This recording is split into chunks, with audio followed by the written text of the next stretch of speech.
Grand Army of the Republic broadcast, the voice of the Outer Rim.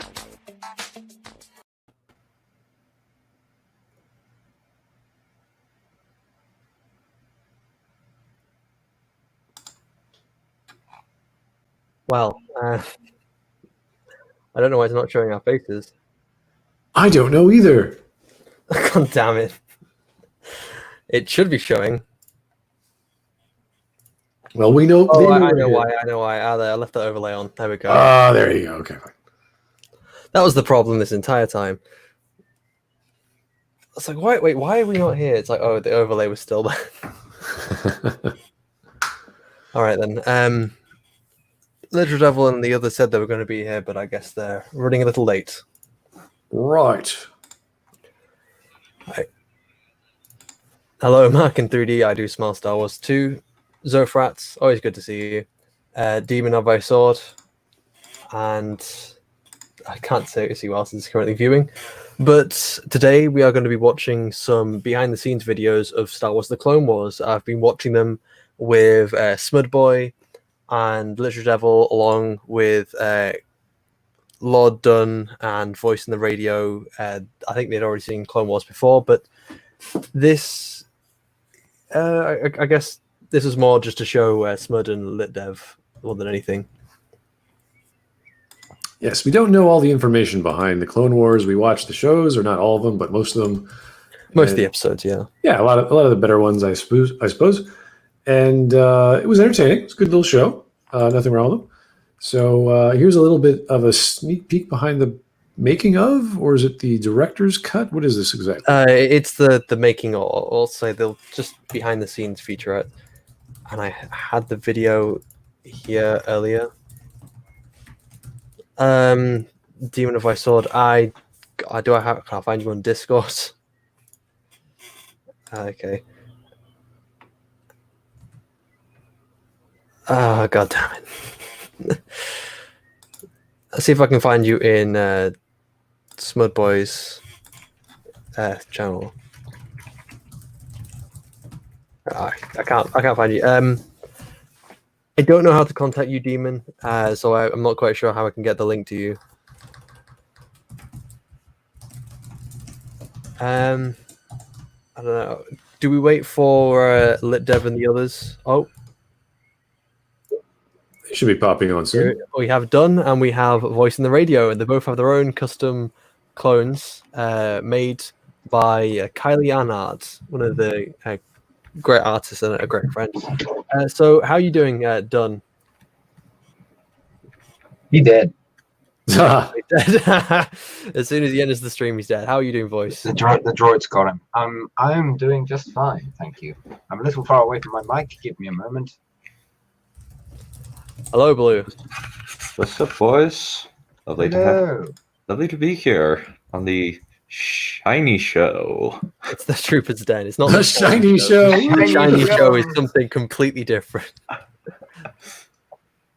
First, maybe we can start off with the. That's okay. I'd probably want a Mass Effect one anyway. So didn't want to. You could make a Mass Effect. You could commission a Mass Effect clone trooper. Yeah, I didn't want to make you guys feel bad about it. I'd be like, just give me a Commander Shepard and 7 helmet.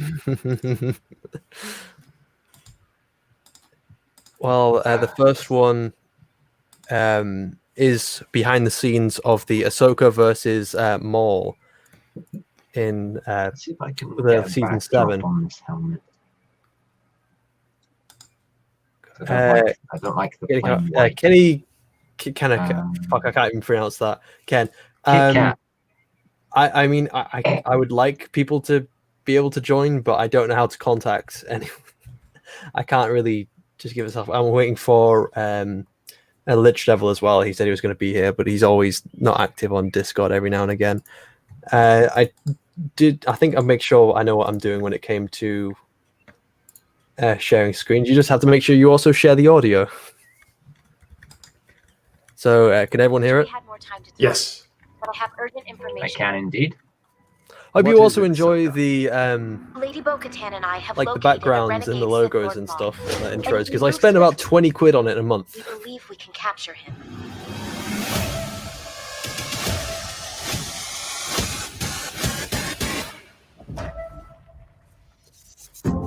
The Siege of Mandalore is one of the last large battles in the series Clone Wars.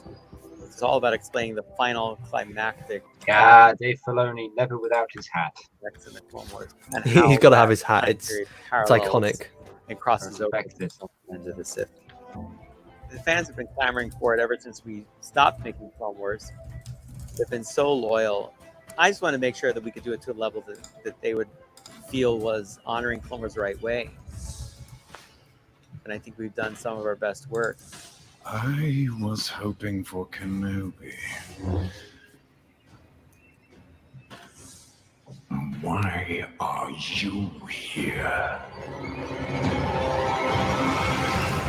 Because she's a fan As favorite. much as the Obi-Wan versus Maul fight was brief, I wanted this fight to be big. It got me thinking, and I've known Ray for a while. Why don't we bring Ray in and do some motion capture? He could be Maul, one more time, physically fighting. So when we see Maul fighting, it's going to be really Maul fighting.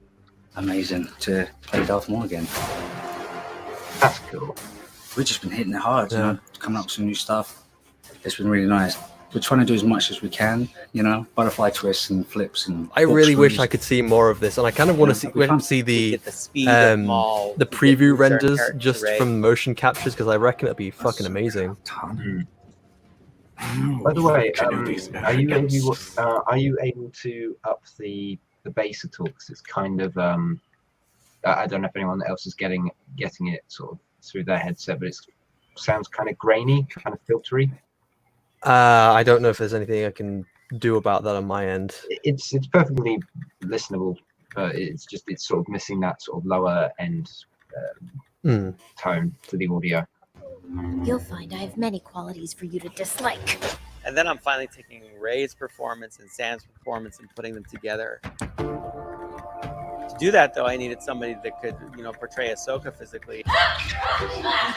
I'm really honored to actually work with Ray Park. It's been nothing but a great journey, and we've been collaborating, and the fans will really like this fight. It's really grounded, rooted, but then there's a lot of action-y moves that I think the fans will really like.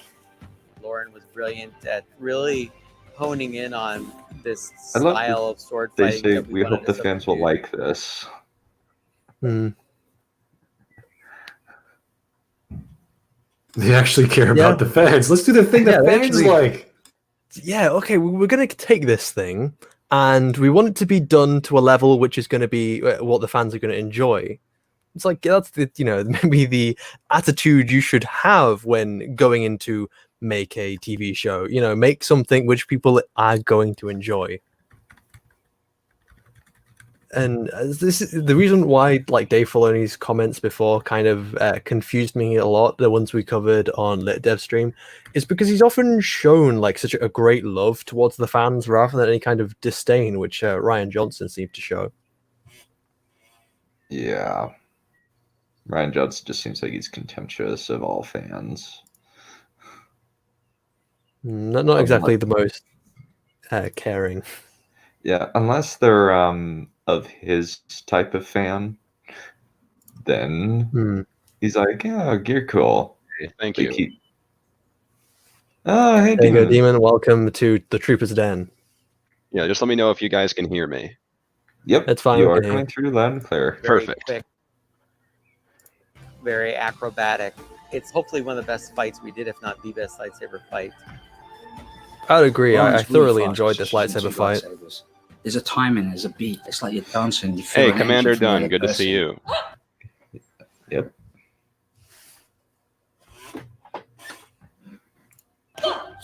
It's Maul. Yeah, it's Maul. I was hearing double for a moment because I also had it open in YouTube still. That confused me. Using mocap for the first time. All those sort of subtle nuances that Ray is able to bring to Maul were just so helpful. We can't have it just be mocap. So we had to really take it and kind of make it so it fit within the style of Clone Wars. Faster lightsaber hits, a little higher jumping, stronger poses, things like that we kind of look for. It's all a collaboration between the voice actors. The only question is, who finishes the mission first? the reference we got from the stage, it's everybody coming together, and then the lighting team takes it all to another level. God, it looks so gorgeous in final render. It does. It looks quite good. It's a shame what I've heard about Filoni. Yeah, I don't know if you guys saw that newest Doomcock video about it, but I just watched it about an hour ago. We covered it on the. we covered it on the dev stream, and on like it does make me very skeptical towards Filoni now that he would say things about the fans that way, but it feels very out of character, and I am still a little bit trusting.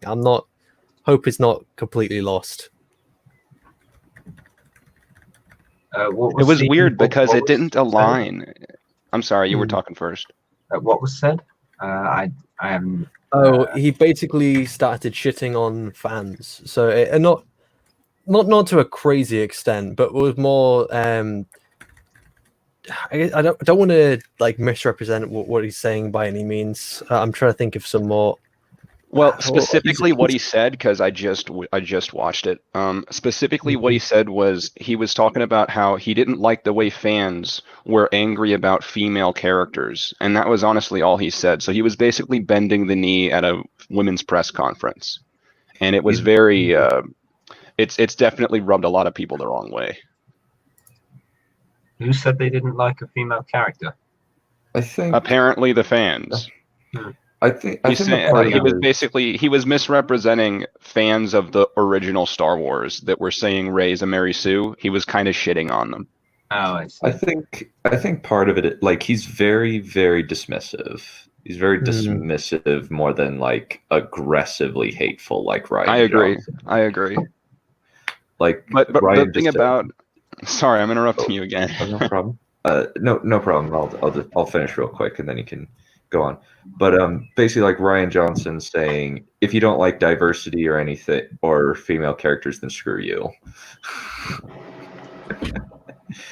The thing about being dismissive is that with being dismissive comes a lack of loyalty. So I agree that he wasn't being aggressive, but I think a lot of people were assuming that he was being loyal to the fan base, when in reality, he was just being dismissive and overall passionate about Star Wars.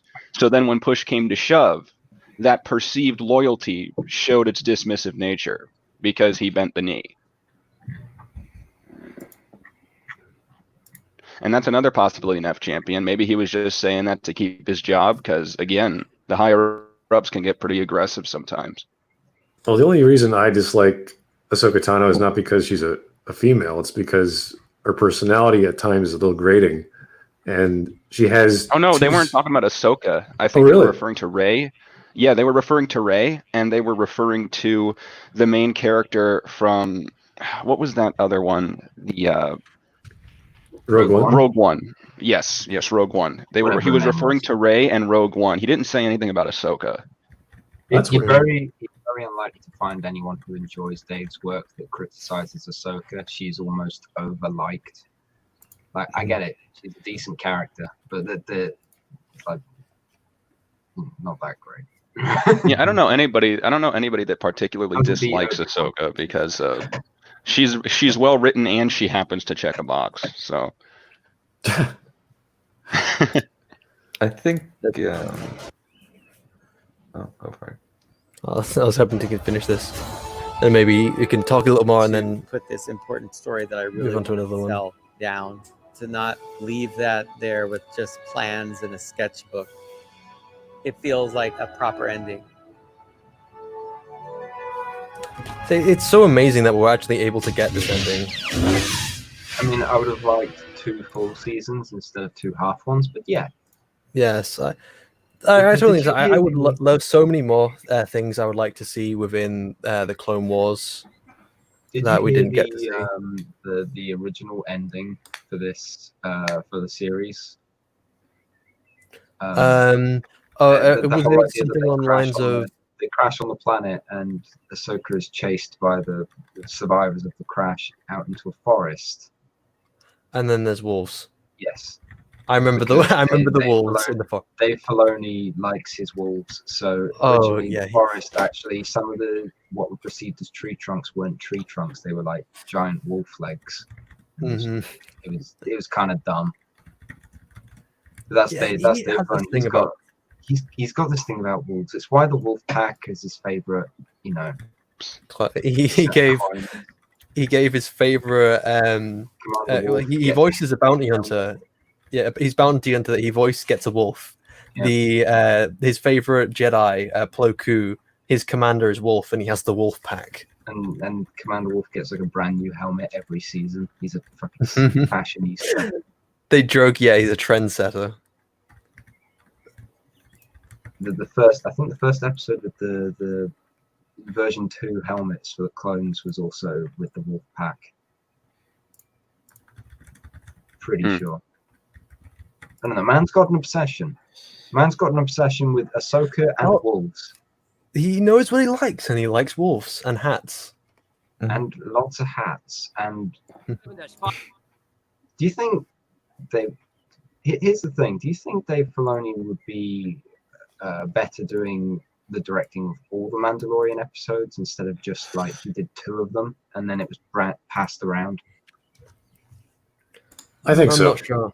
I think that'd be good. Yeah, the difference is once you have a new director or a new writer or whomever, that they actually watch the show. They say, "Oh, this is what the show is about." Yeah, the idea is that it's run by Jon Favreau and Dave Filoni is like executive. He wrote 2 of the episodes and then the other 5 were done by other people.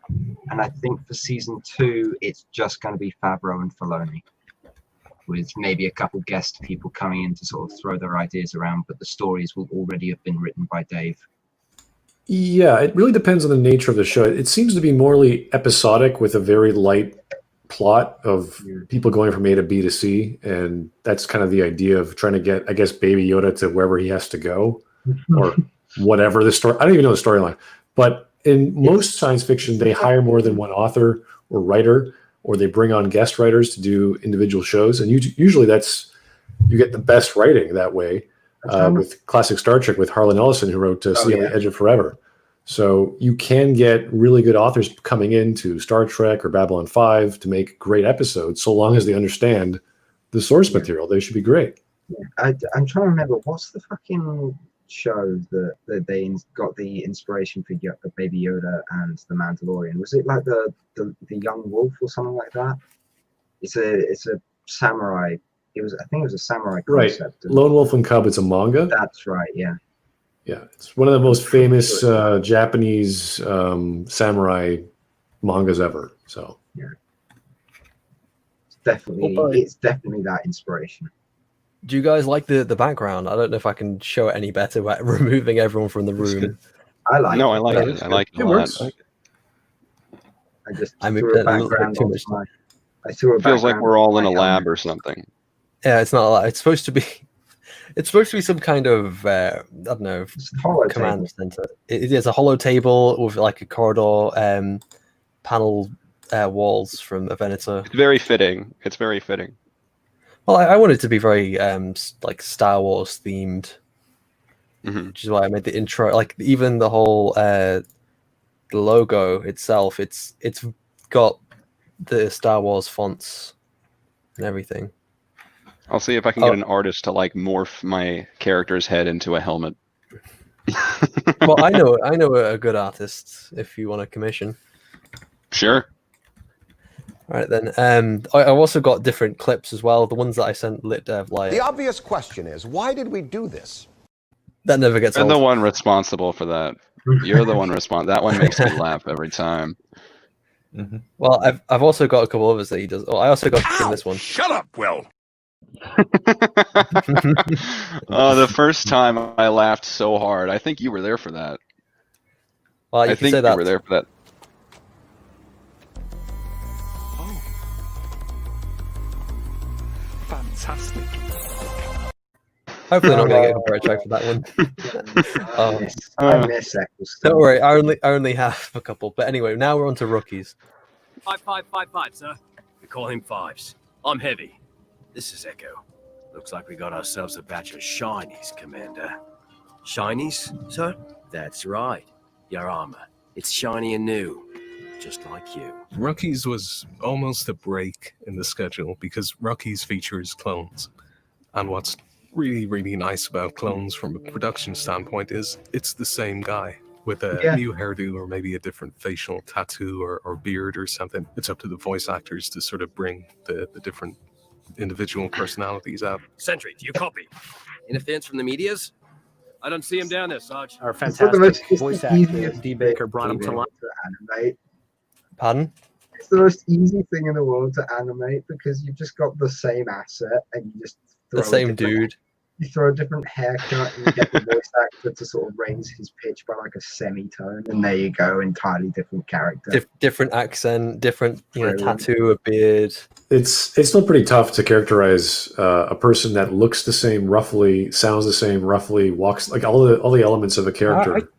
I think they did it pretty well. Like characters like Fives, Rex, and it's really tough. It's really tough for me to look at that and say, okay, who's this again? All right, okay. I suppose maybe it's more that you haven't like for people who have had a much longer exposure. I suppose it's much easier for them to tell. I agree. I agree with what Smud's saying because I felt the exact same when I first watched Rookies. Because obviously everyone's in white armor, and they actually do have the same, Rookies. They do have the same haircut and everything. So it's when it gets to like season 3, and they give clones that you want to recognize a slightly different paint scheme, or a tattoo on their head, or make them blonde. I didn't realize personalize their armor. I didn't realize until we rewatched season 7 Shiny that Rex was blonde. I don't know how you didn't realize that. I went 12 years without realizing. Well, you're talking about guys with buzz cuts, right? It's like, all right, they're all bald essentially at that point. And then, oh no, he blonded his hair. It's like it's like a centimeter tops. So it's really tiny. Like a really light. Not much to dye. Well, I really did not like. I really did not like what they did with Ahsoka's face on their mask, on their helmets. I thought that was just ridiculous. I thought it was pretty nice. With the blackface. The black, yeah. I was like, okay, this is getting ridiculous. It's blackface apparently. So she walks in, and all the clones are there in the hangar bay, and they've painted their helmets with her skin color, and she's just like, yeah, fucking hell, guys, not cool. If it was just was it makeup or is that her natural color? Because there's orange and there's the blue. Or the white, whatever. Yeah, that's natural. Yeah, if it was just that, I'd be like, all right, that's cool because they want to. It's distinctly hers, but the skin tone, I'm sure, is not anything special. Plus, no, the orange is definitely her skin. I think the white is like face paint. Yeah, the problem. No, the white's not face paint. It's natural thing. The armor is, or the color of the armor is really not really camouflage. When you're talking about armor, you want to have protection from various aspects, and camouflage is one of them. So there's no real reason to have white armor, so that camouflage is not even a factor. So I guess if you paint it any way you like, it's just an odd thing to see that. And again, we were joking about how if Mace Windu was like the guy in charge, and everyone starts painting their helmet black, you'd be like, oh. General Mace, we've been waiting for you to come back. We painted our helmets to look. I was like, oh, hell no. Motherfucker. If I wasn't so peaceful and lined with the Force, I would knock you on your ass.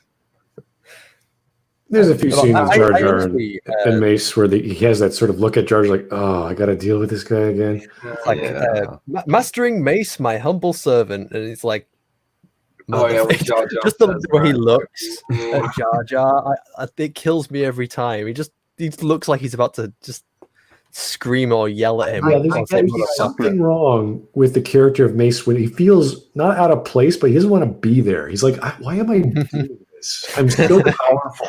I could kill you all, but I have to be a Jedi. Like, okay, I'm being a Jedi. Didn't they give him a purple lightsaber just because Samuel Jackson wanted a purple lightsaber? Yeah, he wanted to be able to pick. Is that like a true story? Yeah, it's his contract or something. I don't know. He went to George.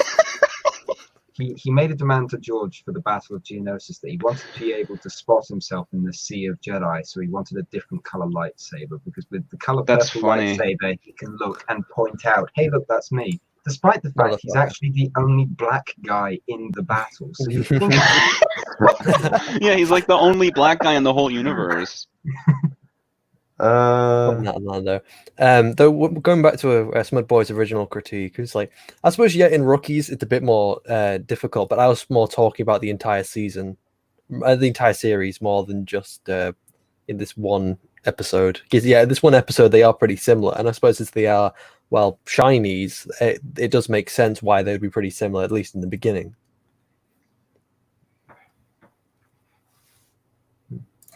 Life. You wanted excitement, Heavy? Right.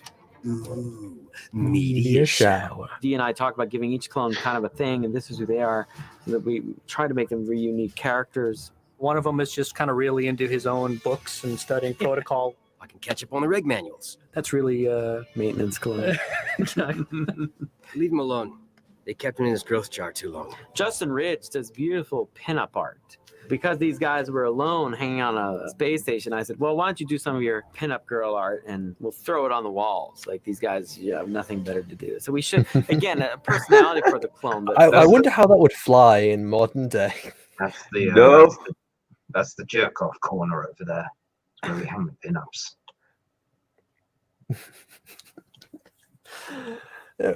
Maybe if it was a bit bigger, we'd have noticed it. It was so small. Yeah, It's just a small deep background detail. Yeah, it's a blink and you miss it Easter egg thing. Clean that they. But honestly, I think that it would have been like interesting if the clones were like debating like which one of the pinup art looked prettier. I think that would have been interesting. They would put posters up or be listening to the radio, Armed Forces radio. That was kind of cool. You're listening to the Grand Army of the Republic broadcast. In a lot of the early episodes, we did not have a lot of assets. An asset is anything like a vehicle or character, a location. So we had to reuse a lot of things. We had to be creative. We had a Betty droid, so we used her as a VJ, just to get across the Armed Forces radio personality. The voice of the Outer Rim. But if you look closely, you'll see some of the things the same way you saw things repurposed in the old movies. There was plenty of new stuff in Rookies as well. The planet itself, the Rishi moon, was brand new. Don't forget about those giant eels. The Rishi eel is brand new, the thing that eats one of the clones. I've never seen. There was also the base itself, which was another Tangly design. And that's another instance of, once we have this thing, you're going to see it again. Which is great because it makes perfect sense. If the Republic have designed and constructed one base, they're going to design and build multiples of pretty much the same thing. So you'll see at least parts of that base in other episodes, and it doesn't feel like a cheat. It actually feels right that this is the standard issue Republic hardware. This is the way they build their stuff. The only thing about the base that was not brand new were the boxes, which is kind of a running joke with the crew because it's the same box. That box is on Skytop Station. That box is on the Rishi base. The box is in the bases on Christoph's. I mean, that box has been around. I know it drives Andrew Harris nuts because the box is meant to be a circle on the inside, but if you don't hit subdivide, it becomes a hexagon. And depending on who's rendering it, sometimes it's a circle, sometimes it isn't. It's just, I'm telling you, that box is just the gift that keeps giving. One great aspect of this story, and it became clear pretty quickly that you'd expect the Republic to pack their munitions and what have you in the same hardware again. So there were not going to be Jedi in it. It just works. Well, I suppose if you're going to reuse assets like that, you'd want to reuse it in a certain, like, you want a wider range of an ability to reuse these boxes, and maybe you'd want to keep some kind of continuity about the size, because there's a lot of times in the show where they'll just make this box and just make it bigger. Like, it's a big box now. Deal with it. In the action. When we work with the Jedi, it's very difficult because they are so powerful that it's hard to get convincing situations where you go, well, let's just use the Force. I hope you can't hear my boiler making They noises in the just mind trick background. the guy or... No, that problem went away in this Making episode. a We squeal just had the sound. clones. The clones are, it's easy to identify with their limitations. This way, hurry! No, we can. There's too many. The rookies are vulnerable because you don't know how many of them are going to live. Is one becoming a major character? Are they reoccurring characters? Which one's going to die? Sarge! The regular battle droids, the goofy ones, The clones are fleeing, cowards. are a very first generation thing. They're droids of a bygone era. They were just protecting transports. They weren't really meant for war. We've run into some difficulties. We wanted to show an evolution of these battle droids. Because the war got more intense, that there would be ones that were more evil, more calculating. We wanted them to be a real threat.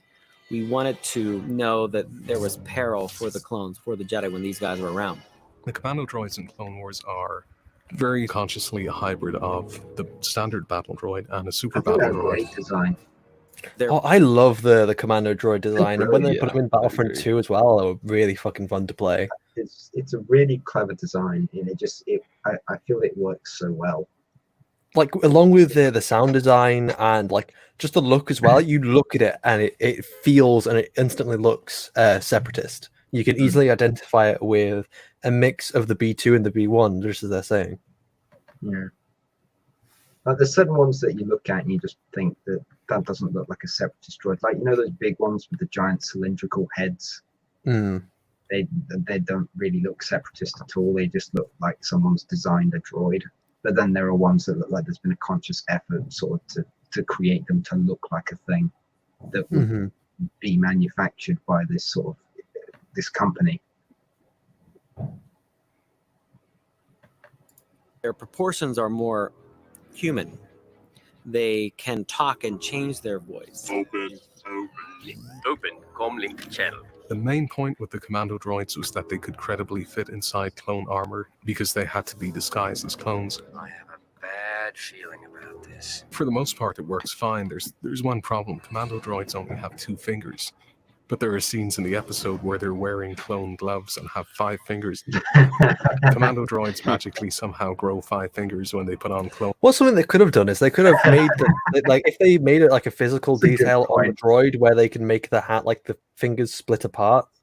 Yeah. That would probably worked. Yeah. Or maybe just give them. It only would have humanoid taken them a fingers. second. Oh no, it wouldn't have taken them a second. It would have taken them a while because modeling isn't just that easy. Especially when That's it comes to true. character That's modeling. true. But No, it yeah, would that's have been true. relatively easy, especially since Like you're all already the modeling and breaking all the thing in small post. joints just for a 2-second scene, and they might have had a time. They might have had time limitations. Yeah, there's always production. There's always a time limitation, and I guess they didn't when they were designing the droid, they probably didn't think about the aspect of putting it in a clone armor until maybe further along down the writing. God, you guys are just nitpicking. You said that the droids don't have 5 fingers, therefore the episode's ruined. God. If there's something that they didn't have time to do, Toxic fans, huh? Why? He's taking the piss. He's taking the piss. Don't worry. like if there's something that they didn't have time to do, that would be the thing to cut out, because it's very minor. Clone armor, and then go back to just being regular droid-handed droids in any other circumstance. Go figure. Rex! Just as I thought. Battle droids seem like Revolutionary War soldiers, just sort of marching forward into battle and just shooting and getting shot. But commando droids behave more like guerrilla fighters. So we wanted to sort of give them a little more subtle, not so gear grinding type, motor sounds.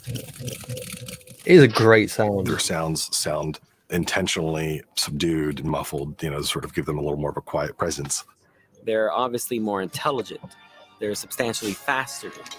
It raises the question, why don't the Separatists just use hundreds and thousands of these guys?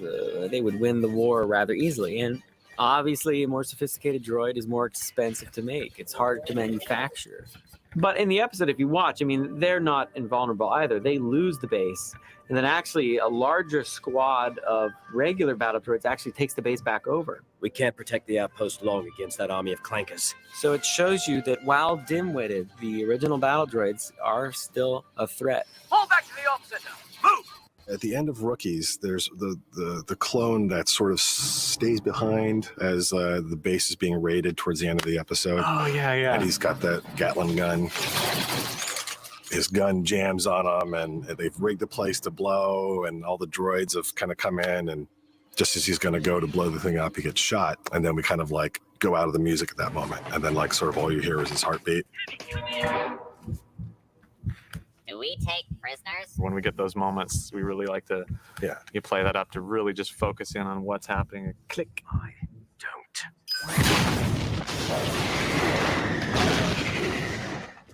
Dave Acord is like the reason I went into sound design, honestly, because he made it seem so simple when he's talking about how he designed sort of the sounds for things. So it was when he was talking about sort of the creature effects for one of the story arcs, and it was like one part bobcat growl and then another part just sort of scraping metal on glass. I was like, it's all just these little layers that are added together, and you just change the filters and what have you. He explained it so simply, and then I was able to give it a go and get into it myself. So it's actually from watching some of these featurettes that I ended up going into sound design, which is great. And one of the things that actually inspired me to do originally it wasn't visual effects that I was interested in. I was more interested in just modeling itself. But what I first modeled was I think I was attempting to model Ahsoka Tano, and I did all these attempts at making clone weapons and all kinds of stuff. And as I just learned, I just found that I kind of really like this, and it kind of what inspired me to do what I'm heading to do now. As I've probably said before, in September I'm going to university to the visual effects, and this wouldn't have happened without this show. Yeah. I hate that every time I have to make sure it selects audio before I go in, otherwise you're not going to hear anything.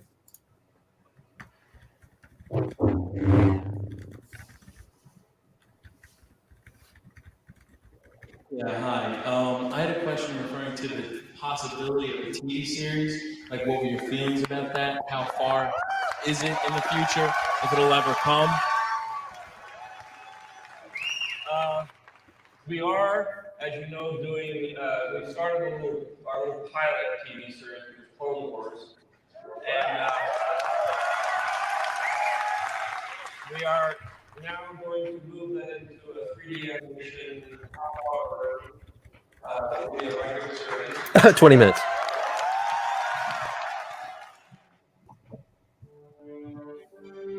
Lucasfilm Animation was a completely new division, and no one really knew what we were up to behind the main house. God damn it, of course it has to use copyright music. So it could have just, not use copyright music. Well, back in 3D. I didn't get into modeling because of those boxes. I got into modeling because of Clone Wars. And Nelf Champion, I suppose it would be like Grievous' arms, where they would separate their finger. Because it has, was it like three fingers, so you could easily just split two of those fingers into four, and then you've got a thumb still. And I think they could have made it work if they were doing this intentionally. That was a constant theme in the early days. People not really understanding what Clone Wars was, never hearing of animation. When we were starting the production and building the studio, it was a collaboration of getting people from various backgrounds, 2D artists, 3D artists, and live action. I think one of the things that really helped the crew at the beginning was being in a house where it didn't feel like you were working at the office. We weren't in cubes. And it was like a small family working on this project that we had no idea how we were going to do it. All those people, small family. So just how many people exactly? It was like a small family working on this small project. family, quotation marks. It's a lot of people. Hey, Dan, you alive? Yep, I'm alive. Okay. Do it. And it was just that time of just trying to figure out what we're going to do that was very exciting. George had a good idea of what he wanted this thing to be, but the rest of us honestly had no clue because it was so ambitious and it was such a crazy thing to attempt. I took this job God, because that was I a beautiful always view. wanted to work at Lucasfilm. It was my dream growing up. It was amazing to come up to the ranches every day. You're listening to the Grand Army of the Republic broadcast, the voice of the Outer Rim. This next one goes out to the mud jumpers of the 224th, slugging it out on Minute. One of the greatest assets we had at the ranch was the Lucasfilm Archive. I mean, it is the heaven that every Star Wars fan wants to visit. It's the barn where all of your childhood dreams. God, look at those things. And we would God, I would love to see that. use it to do research.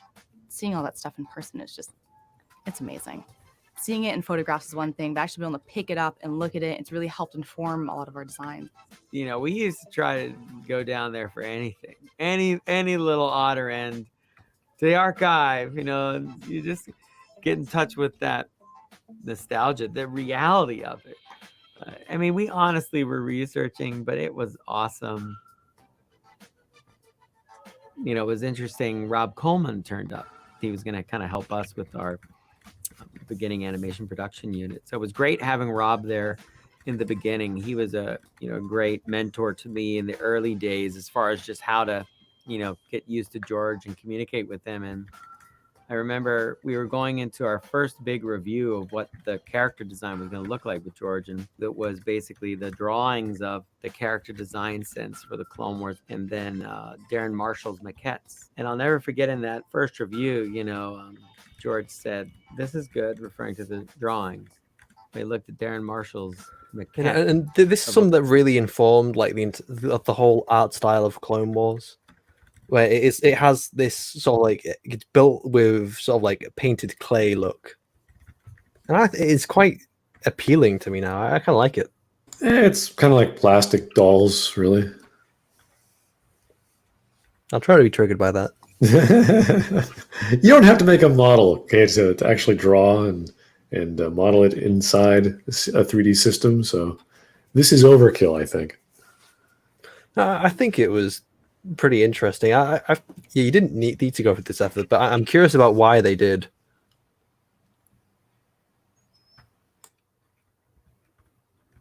Mark in 3D suggests maybe we should look at the making of TLJ as a contrast. Maybe in a future stream, yeah. Yeah, that would be interesting. We need to probably get the director and the Jedi. That's the documentary. There's well, I don't know if that'll be copyrighted if we play it, but these featurettes are like, I think they're taken off the Blu-rays. In fact, what was I going to say now? Oh yeah, like just Ryan Johnson talking about Russian bots on the Blu-ray DVD. Yep, that'd be great. It's a fun time. Obi-Wan Kenobi, and he said, "But like all this is just kind of talking about passion." The first season was largely story ideas by Henry Gilroy and I. And about halfway through that, George started coming in with like stories that he wanted to tell. Yay, George! Down with a writer, and he would go over the beats of the story, and we would kind of debate and try to help come up with beats of the story. And I would draw every day, tons of drawings, and we would outline extensively every episode together. The first 12 episodes, we were strictly doing storyboards. A pipeline that's been around since Snow White, But then George kind of dropped a bomb on us, especially me, and said that ultimately he didn't want to do storyboards. And what I've learned is that George doesn't really work in a vacuum where it's just like he's just going to do the story. He also wants to push the technology. He does both, and ZViz is where that technology push was. George wanted to skip the whole storyboard process and just shoot it in CG. I actually find it really interesting. The idea of having this really basic 3D storyboard and then producing it into full 3D. It gives so much more. Because the problem with just drawing storyboards is that it can sometimes feel very static, especially when you're trying to bring that to life. But if the storyboard itself has already got a certain vision behind it, as you can play around with the camera, you can move so many things. I find it quite interesting. Yeah, I've seen this done in video games. Even when I was at school, some guys for their year-end project would do. They wouldn't actually have real-time environments, but they would have pre-renders of low poly everything, and just have, okay, this is where the player character is, this is where the enemy is, or the boss character of that level, and here's all the platforms, for example, and they would have just jump from platform to platform.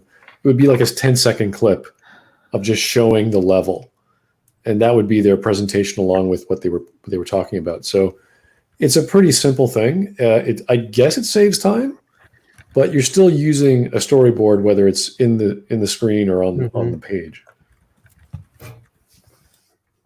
I just find it brings things to life a little bit more to be able to show that vision. So that, because the person who's doing the storyboard is going to be different to the person who's making the final scene. So if the person who's making the storyboard says, "Okay, well, I'm thinking the camera should move in this way. I'm imagining it like this," and if you just write that down, then the animators are maybe not going to get the precise vision of what you were thinking.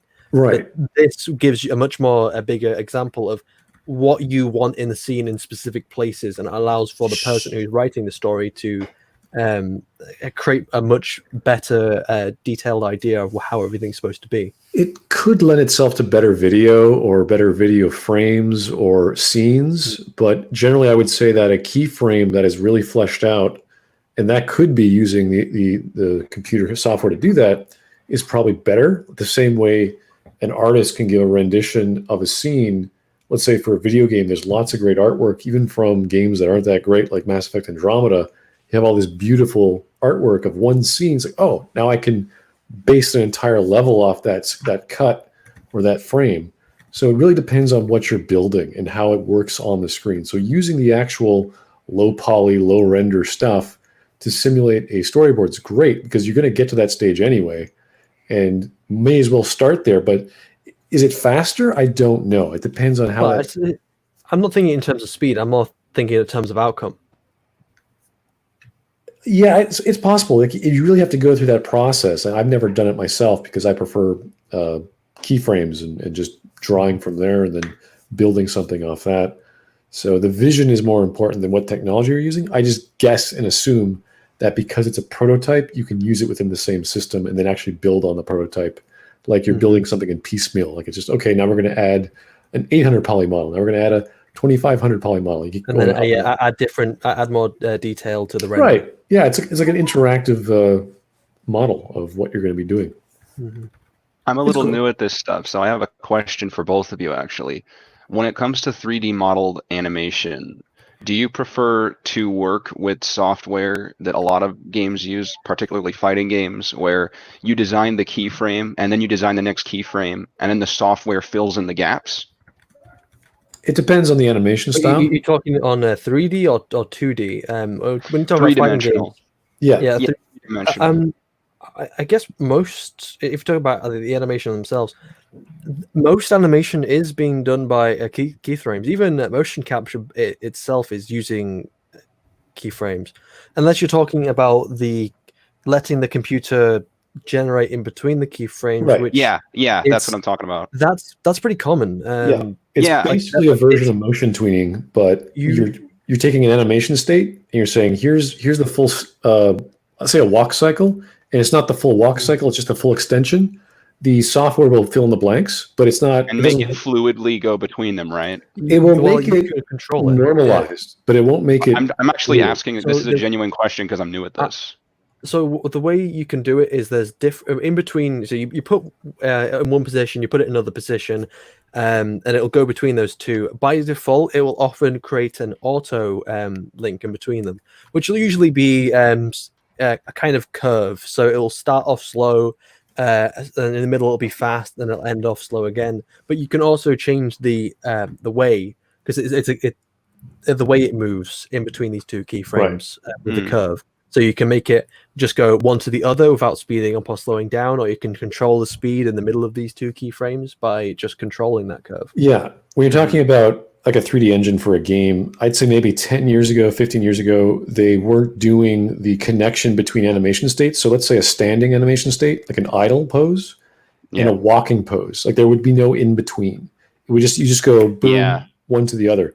Nowadays, well, depending on how much Yeah, attention and the you'll enemy, see the model snap when they do it too. right, and that's why And even like turning around is a huge problem too, because you just see a guy just a generic rotate animation, and then the actual system just rotates the entire model 45 or whatever it is. So now they've we changed that actually, now. specifically within video games, we have tools which will merge the animations together. So it won't just go from one animation to the other. It will try to auto adjust between the two animations. And even if it doesn't get it wrong all the time, right all the time, it's still a bit more natural. Even if the hand goes off in a weird direction or the arm maybe bends a little bit too much, it's better than just a snap. Yeah. Yeah, it's the same with the modeling reason too. Yeah, and the reason I got interested in this was because I recently watched a documentary about how these newer fighting games, where they're 3D but they look two-dimensional, like Guilty Gear and Dragon Ball Fighters. Sure. What they did was they actually removed they removed the in between, so it was just the hand-drawn. Well, not hand-drawn, but they made it look hand-drawn. It was just the keyframes, so you see the characters snap kind of like they do, because they were trying to mimic the animation style of the TV shows. Mm-hmm. And Well, that was what that's got kind of me interested interesting. in that. Because I just thought that was such a cool idea. Because because like in animation, to save money, they'll only hand draw the keyframes, and sometimes it's more just because when it comes to hand drawn, most things will often be maybe 15 or 14 frames a second, where most videos will be probably around 30.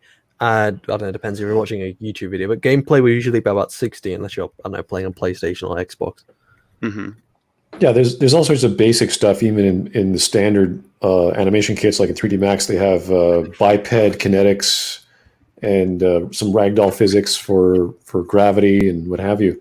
So there's lots of great stuff, lots of plugins for cloth animation and hair, where previously they had to animate individual strands of hair. Now it's just water. I know water can be expensive. Oh, water! I swear to fucking God, that has been frustrating recently. Well, yeah, Zofrats, you know what I'm talking about, Zofrats, as I showed you what I'm working on for LitDev. But yeah, there's damn it, volumetrics. There's all sorts of gases and stuff like that are water is so difficult to control in a specific way that you want to get it. Yeah. I thought it was so cool how, because like animation studios have those techniques to save money when you're watching a TV show, how they made the game actually mimic that style by manually removing those frames. I thought that was such a cool idea, to go out of their way to convey to the viewer, you're looking at the show. That was such a cool idea to me. Oh yeah, I mean, you could buy prefab models and animations even for water for all sorts of libraries and engines. So even the games I dislike, let's say Dragon Age Inquisition, they do really good at water animations. Not that it's used a lot because it sucks up a lot of rendering time, but it looks good. So you're not too concerned. It's not usually rendering time. It's more simulation caching time, because the time it takes to simulate will often take a lot of time, and it's not specifically the rendering part, because when you go into rendering, the cache is already there, and the cache allows it to be done instantly. And now we have someone else who's ready to join us, LibDev. Hello. Literature Devil, good to see you. Good to see you. We've just been talking about water. And it's coarse and rough and gets everywhere. It's not soft like you. I don't like water. Well, it's hard to render. It's tough to simulate, and it gets everywhere. Well, the thing, it's not necessarily that that Literature Devil is soft. It's that his voice makes panties melt, and we're jealous. That joke never gets old. I wish my voice had the power to do that, but here we are.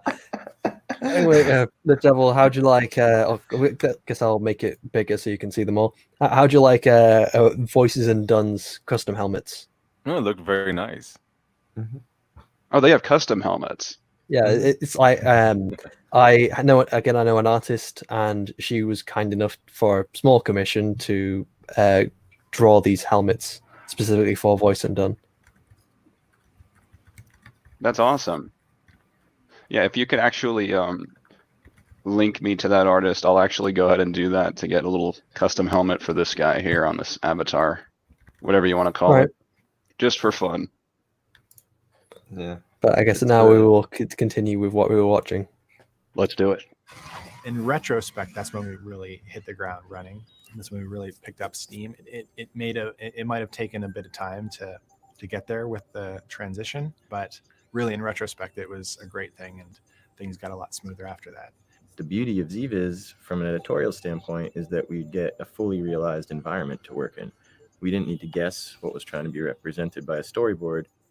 We had a very fast schedule, and we also wanted to have the freedom to explore a lot of story ideas within that tight schedule. So Ziviz really helped us do that. That's just how George is. He always thinks like 10 steps ahead of everyone else and ways to make artists more creative. If I was watching a shot in editorial and I wanted to change the camera, swing it over here a little bit and push it in, we just go back to the desk and swing it over, push it in. It's done by the later seasons of Clone Wars. There's a virtual film studio on your desktop. And that's definitely the legacy of the Clone Wars. Oh, another one is that another advantage to this is that you have a fully realized, like you can have a preview of the entire story without, if you just did this with regular storyboards, you'd only have just pictures flashing up. You wouldn't get like a semi finished 3D quick animation, and this can give you a better realization of what it's going to look like in the end.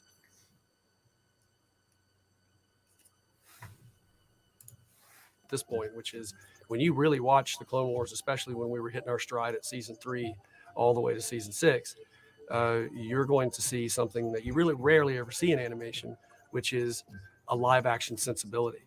And I'll clearly say, because of his vision to use Ziviz as a part of our production, I am a significantly better filmmaker.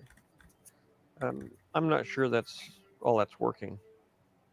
I just be careful. There's a lot of shots where you have something in the foreground that's soft. I know what you're doing, but I'm not sure anybody else is going to figure it out. It just looks like the shot's soft. May have gone too far in You some look and places. you immediately see a big soft and you say, "Oh." He was How such a did he big know? influence on Clone Wars, which was really a thrill, I think, for everybody working up at animation, because we got to be so intimately involved with him. The Can we talk series about wouldn't how be vague what it that became criticism was, by the if way? there hadn't been someone pushing. Sorry, Can we, what? can we talk about how vague George's criticism was there, by the way? Is it It's a soft shot. the I see shots, what you're doing, but the shots you've got going on, I can see what you're doing, but the shots, there's too much. Well, you got that shot, and there's too much stuff, and there's this shot, there's too much stuff. well, he just mentions that it is a That soft is shot. criticism. You know what you're doing? Yeah, you're doing it wrong. You're welcome. I'm George. Not hard to make it more than what it already was. See, she takes forever to turn. So I would cut just before she turns. George's impact on the show is definitely editorial. George is just there. He has nothing better to do. George's impact on the show is story, his love of. You're not paying him anything. He's just like, hi, guys. You kicked him out of the traditional, ranch, but he doesn't seem to understand. He has to leave. That works. George, you don't own this place anymore, Well, okay? no, Yeah. he owns this place right now. Like, well, back then, anyway. I think it's his home. It's just he does own it. George doesn't seem to understand we didn't want him here. It's his actual like property. So I don't think there's anything they can say about it. Dave doesn't want Every him here. time. He's just too polite. So he's that annoying cousin that doesn't go away. God. Yeah, Dave, I have a question about the show. It's like, what is it, George? Dave's just too polite to explain to George he's not needed. This peanut butter sandwich has too much cream. I don't like it. The hell is that character? No idea. What the fuck? That's a relatively new one, at least at the time, anyway. Project and loved the work that he did, and you could see it across the board that you're doing work that's going to be in front of George. It better be your best. I thought it, in some ways, for George, it was the realization of what he always wanted the ranch to be, a place where people could make movies right there on the property, and we were doing that. We were an extension of his Star Wars brain.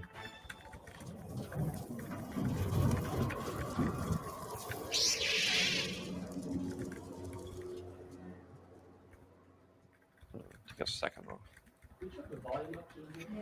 What? Because you're sitting back there in the peanut gallery? You demand to hear what's going on? I quit. I can't take this anymore.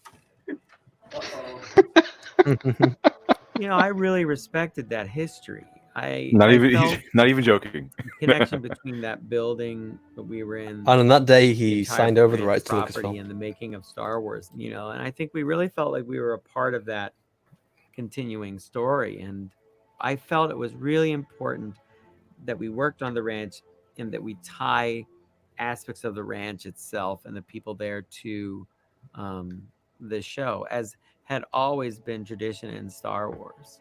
From the early days, the earliest crew to the final crew, we had a really special thing, and it was 8 years of production with, you know, no break longer than 2 weeks over that 8 years, pretty much for any of us. The fast It's pace called that we paid had on vacation. Clone Wars Everyone gets it. really prepared us for Rebels.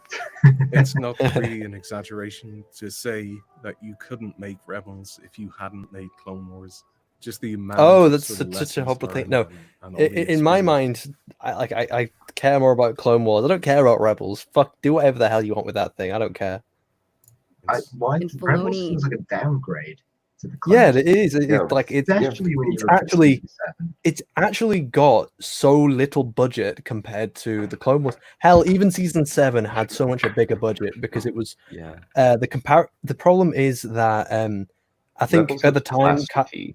Cartoon Network, it not only is the art style kind of really stupid because the main issue is that they went from Cartoon Network, which at the time was a much bigger booming kids show network. Not right now, but it was back then.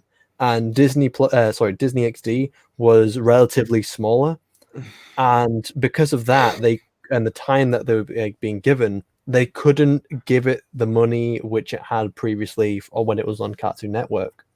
So but now when it came to streaming it live, it meant they could put so much more budget in there because it's on Disney Plus now, and streaming services have a lot more money than regular TV these days. Has done such an amazing job in taking. Well, yeah, but not just in actual budget, like the storytelling as well is just absolute crap. Like you got characters like Ezra, the annoying little shit. Isn't Ezra the I don't know, the love interest or something then? Wasn't he one of the love interests for Ahsoka Tano? No, what the fuck you on about? No, I find that offensive. Ezra's this annoying, like 13-year-old twerp. Yeah, wasn't he the one who's like he's like a Mandalorian? He teamed Even with the when- Mandalorians. Even when there's half a reason to not have him in the fucking episode, they still put him in there. Why? Reasons. Ezra and It's like- Ahsoka barely cross paths, and that only happens in Rebels, and Ahsoka wisely just sort of ignores him and speaks to Kanan instead. Yes. All of what George has taught him and continue to push through and bring us the Star Wars that we all know. So it's that he had the ultimate mentor, the ultimate teacher, and so now he's mentoring all of us. There's not a day I don't think about like what the opportunity that we had to tell stories, work on Star Wars, but completely be around people that you love hanging out with even after work. You know, for most people that's really rare. I loved always the conversations that we did have because they would go on and on and on. The nerdiest Was that Gandalf event right you there? could ever imagine. Nerd of the week, nerd of the month, and nerd of the year. I just remember winning 3 times. I did win one of the sort of Nerd of the Year competitions, but it was a group effort. So welcome to the feud. I asked Pablo, could we put a survey up for all our fans? This is what that was? Script and continuity? Is that his title? Dave is one of them. What? Was that the guy's title? Script and continuity expert? What was his name? The title flashed. I was like, wouldn't Ryan Johnson be one of those guys once in his life? Garen. Assistant. The assistant manager. There you go. Script and continuity assistant production manager. Ryan, That's a hefty title. Just put that guy in charge of everything Star Wars. Just continuity, please.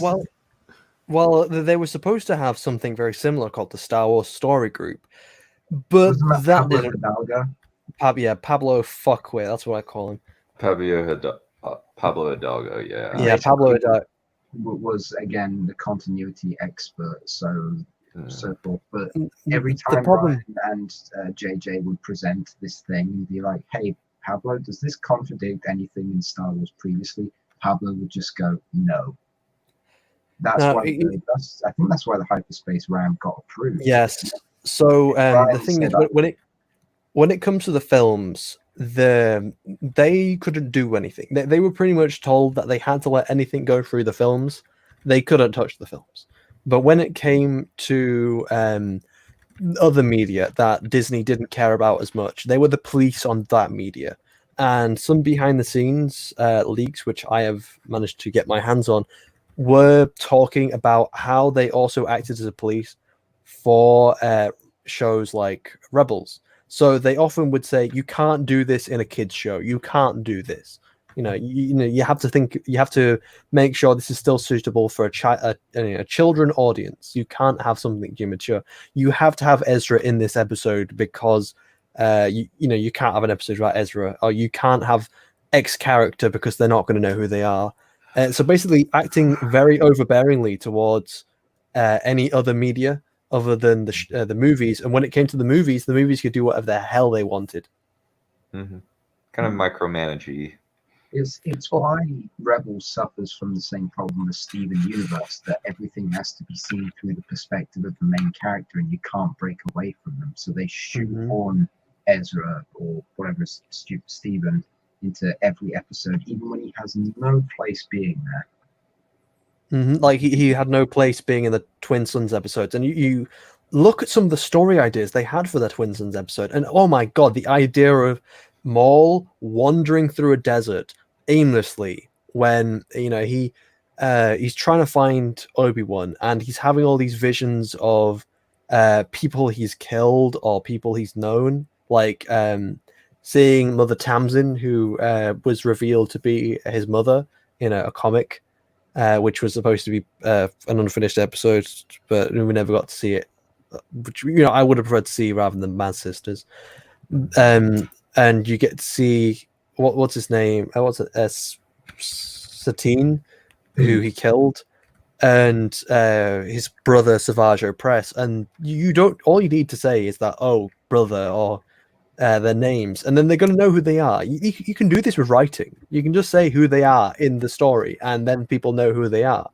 But the Star Wars Story Group was very concerned that the people wouldn't know who these people were, and they had to shove Ezra in there.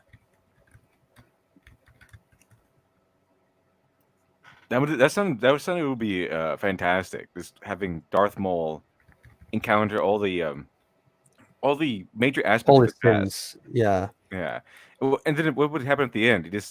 He'd face a crossroads where he seeks redemption or chooses to go to maintain the path that he's on, and then chooses to maintain the path that he's on. Is that what the idea was? As far as I'm aware, yeah. And at the end of the episode, it's pretty much Maul. So the episode itself, Maul screams Kenobi into the desert.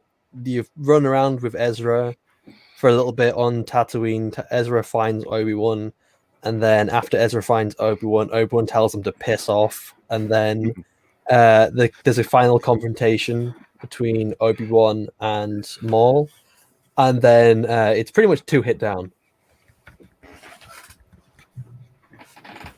So in the animation itself, I'm not opposed to the idea of having a much more downscaled battle, but the way they did it just didn't feel right to me.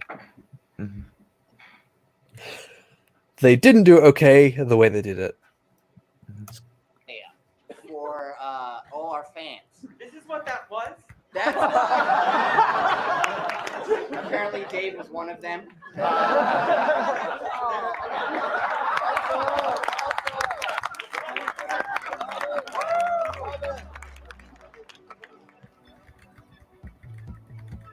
Pushonica is kind of like the Seinfeld equivalent of Festivus. The first Christmas we did at Lucasfilm Animation, we had a really nice small little potluck where everybody brought some food in and we did the whole exchange gifts thing. And Kushan, who is one of the texture artists on the show, he was sort of tasked with helping put the whole sort of potluck together. And for some reason, I think Filoni sort of caught on to that and realized that Kushan was doing all this work. And then he had sort of adopted the name Kushanica for the event. Most people would refer to it as that other name, but in reality, I think we all knew in our heart of hearts that it was Lal Anam Potluck. Pushonica. It sounded right. You know, it sounded like some cryptic holiday that had always been there. It was more for the family of everyone. The kids could come and Dave would dress up as Santa and hand out Legos and lightsabers and stuff like that. And Pushan instantly hated it because it was named after him. And to this day, he will not refer to the holiday as Pushonica. Pushonica has t-shirts. They actually it had has t-shirts. posters, Oh people my wrote carols, God. And we had the Pushonica choir sing songs at one event. People on the crew looked forward to Pushonica more than they looked forward to Christmas. The kids I know definitely did. It is Lal Anam Potluck. It's not, dude. It's To me, when I look back at Clone Wars, I love that idea. Like some guy started doing a potluck for Christmas, and he was putting all this work together, and all of a sudden he just gets a fucking party named after him. That's perfect. It's like, how many works do you, like studios end up being like this? Because I can't imagine many studios within the industry are like this, especially nowadays. Mm-hmm. Everyone's just afraid to say anything. I can imagine like Lucasfilm Animation specifically would probably not be like this anymore. No, not at all. They're coming off as very human to me. They're probably now a lot more corporate. I do know for a fact they're no longer on location or when it comes to Skywalker Ranch. They're now in their own studio, like outside of Skywalker Ranch. So they're no longer in the place they used to be. So what? No more Pushonica? I don't know. Maybe that's the biggest loss. I think of all the people that made it. I have great memories of all of them. When we were on the same show day in, day out, and we watched that thing grow, we watched it get more complex, the look of it, the technical aspects of it. The Rooster Tails in the episode Trespass were kind of like the whole spark of a change in the show. Changed the visual look of the show. God, we didn't changed watch what we're this episode. capable Now of I'm doing on regretting the it. show. You know, we would not compare ourselves to like what was going on else around us in television land. More looking at what was going on at ILM and in the local theater and saying, well, how are we going to do those things? People want Star Wars to look like those things, you know. And the grand scale of effects, none of them are really that revolutionary per se, except for the speed with which we were executing this stuff. I can't stress enough of the overseas studios that worked with us on the animation in Clone Wars looks really good. It almost every scene you can stop it and it looks cinematic. There's so much detail in that, and it looks great. It's a stark difference between this and then Rebels. Because I've seen a few clips from Rebels, and Rebels looks more like soy. I don't know what else to call it. Like, it looks way more like childish. It looks plasticky. Oh, I think is the best description of how Rebels looks. Yeah, it looks like it's like a woke series put in the Star Wars universe. This Clone Wars looks like the Star Wars universe, plain and simple, like pure, uncut Star Wars universe. I love how much Devil always stresses the aesthetic softness of every woke thing. It's always soft. Like this Clone Wars, it can go from soft to edge. It's like a living world in Clone Wars. In Rebels, it's all soft as far as I've seen. I saw a battle where they fought some stormtroopers. Everything was soft and simple. It's like a big safe space fight.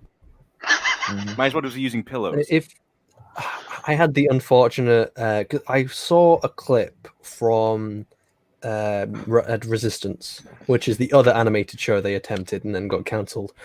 I saw a clip of it and I thought, okay, they're gonna have battle droids in this. Maybe they're gonna have other Clone Wars aspects. I was like, I'll give it a watch. And I jumped in halfway through the season and they introduced battle droids, and the whole episode was pretty much just an excuse to replace the station's security force with battle droids. Which was kind of stupid, and it's like, okay, well, this is kind of boring. But the pirates, they were fighting these pirates, and they couldn't, for some reason, they couldn't just shoot the pirates, and they had to use stun blasts. Like they couldn't kill them, which is kind of a lot different to Clone Wars, as you'd often have so many on-screen deaths. Hell, there's a Jedi who gets impaled by Savage Opress's horns and then gets stabbed with a lightsaber through the face. It's like, that's brutal. That's a brutal death. And another thing, Resistance, they would often cartoonishly bend out of shape to avoid these stun blasts. And then the character, okay, so I'll explain the scene. So there was a male character and a female character. The female character shot the guy, as stun blasted him, he was down in one count. This other guy shot him, and he bent out of way, and then the female character kind of remarks him, says, "Oh, well, you're definitely a bad shot." And it's like he keeps shooting, and it's not this guy's fault, because this alien is bending, or this random person, it's bending way out of shape just to avoid these stun blasts. So we're It's going so with Matrix stupid. logic. It's so stupid in cartoon. No, because they're like physically bending. They're like being stretched out of like any way someone could bend. At least with Matrix, they're slow motion, they're doing it, but it wasn't with this show. So what's the difference between Rebels and Resistance? Is the Star Wars Resistance, like, does that one take place during the sequel trilogy era? Yeah, it A takes little place during the before. sequels. I think It's a little bit before The Last Jedi. Yeah. Oh, It's a little yeah. bit before The Last Jedi. How? Season 2 takes place during The Last Jedi, I believe. I just remember seeing a clip of one of these shows. I don't know which one is which, Rebels or Resistance, but I saw it was very Resistance. soft. Have you ever seen Ruby? No, I haven't. Oh, I was gonna say it looks exactly like that. Resistance is cell shaded, Oh, okay. where Yeah. Rebels is like, at least it's halfway between Clone Wars and shit. So it's 3D. Okay. So yeah, the one I saw was Rebels. Then it wasn't cell shaded. No, it was. You can get 3D cell shading. That. Okay. Well, I don't know which one I saw. It had a big guy with a stick or something like that. Was that Resistance? Yeah, that's Rebels. That's Rebels. Okay, Big so guy yeah, with a stick. That's it was pink and purple. yeah, that's Yes, that's Star Wars. Yeah, I know. I was watching a Star Wars show, but it didn't look like Star Wars. See, Clone Wars, it feels like Star Wars when you step in it. Even when the first movie, like the very first few episodes of Clone Wars, Mhm. it already feels like Star Wars. However, the Rebels does not. It feels like someone's playing around with Star Wars toys. It feels like someone's playing around with Star Wars assets, and then but it's something else. It doesn't have that Star Wars feel to it, as far as I've seen. Almost polygon pictures, but the backbone of Star Wars: The Clone Wars was CG. They were so experienced, and then the two of us, we kind of grew together as a unit, and they just crushed it. That Yoda scene looked And fantastic we won an Emmy for that show. because of the environment. This looks like this is pretty much Teen Titans, and Rebels is They were pretty much so Teen Titans Go. That's what the difference was. Yeah. Yes. Oh, Yes. Rebels is better than Teen Titans Go only by nature of Teen Titans Go is utterly devoid of intelligence and is so Teen Titans stupid. Go they actually made an episode where they made fun of the original Teen Titans. Ouch. The Teen Titans Go characters watched the original and decided that they were like, we used to be cool. We should be cool again. And then at the end, at the last second, Robin's like, nah, fuck it. And then they all started shitting everywhere like they always do. It was so stupid. It was so stupid. It was painful that because show. no, but it was like a cock block. Like they made you think they were bringing it back, which I wasn't holding my breath. But just the fact that they bothered to consider that what people were saying, I'm sure it gave some people hope. And that was, I mean, excuse me, but that was fucked up. Yeah, Hope is something we can't allow our enemy to have. That is so stupid. Well, crush I it. hate it. I hate that so much. Experience. And then the two of us, we kind of grew together as a unit, and they just crushed it. When we won an Emmy for that show, I felt it didn't represent any one season. It represented all the work of everybody that had taken any amount of time to work on that thing. Yeah, it had to earn it, and I think It's all just of us shame these earned awards it. don't really mean much anymore. Yeah. It The show was on sucks. its sixth season. They're given and away we for all knew the there was a wrong reasons. possibility that it would be coming to an end. So it was difficult to know that was going to go away. But at the same time, you can't live the dream forever.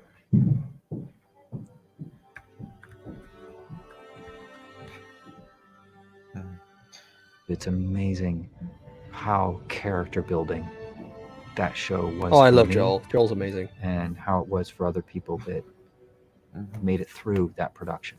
And I remember standing in line on one of those last days, waiting to get my portrait taken by Joel. People were pretty real in those portraits. It was amazing. It was sort of the end of an era with George telling Star Wars stories. I was taking portraits all day long. I was talking to people. I was talking to them about what they're going to do, what their lives are going to be like. And I just shot in that moment and stayed in that moment the entire time. And to this day, I just get emotional thinking about it. Oh God, if I can't believe that George Lucas did this, because look at these people, the people that he worked with, and how sad they sound that pretty much the dream ended because he sold Star Wars. Yeah. Some people are actually physically upset because they're no longer being able to do this anymore. Yeah. I mean, George Lucas had a passion for his project because it was his baby. Mhm. He really loved Star Wars. He really, really, really loved it. So I mean, it's like he sold it off. It's like the old owner sold off his store to the big corporation, and so I think a lot of them knew that the era of mom and pop shop Star Wars was dead. Even though he's a billionaire, it was still mom and pop shop Star Wars because it was still his mind behind everything. It's still the original owner, Big budget pop shop.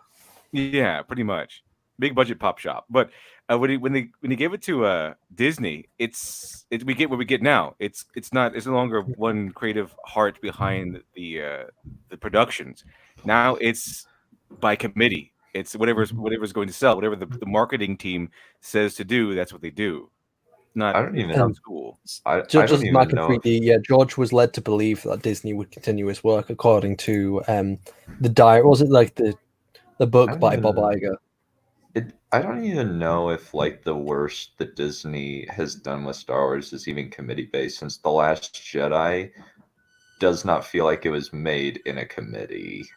No.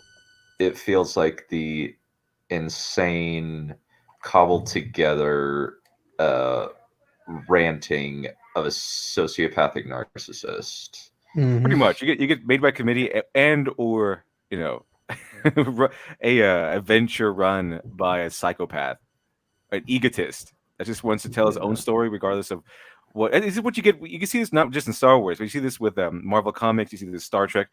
All these creators who are just have these enormous egos, who just want to create a story on their own and just are using the names of popular franchises to get instant popularity, to get eyes on their work, and They want clout.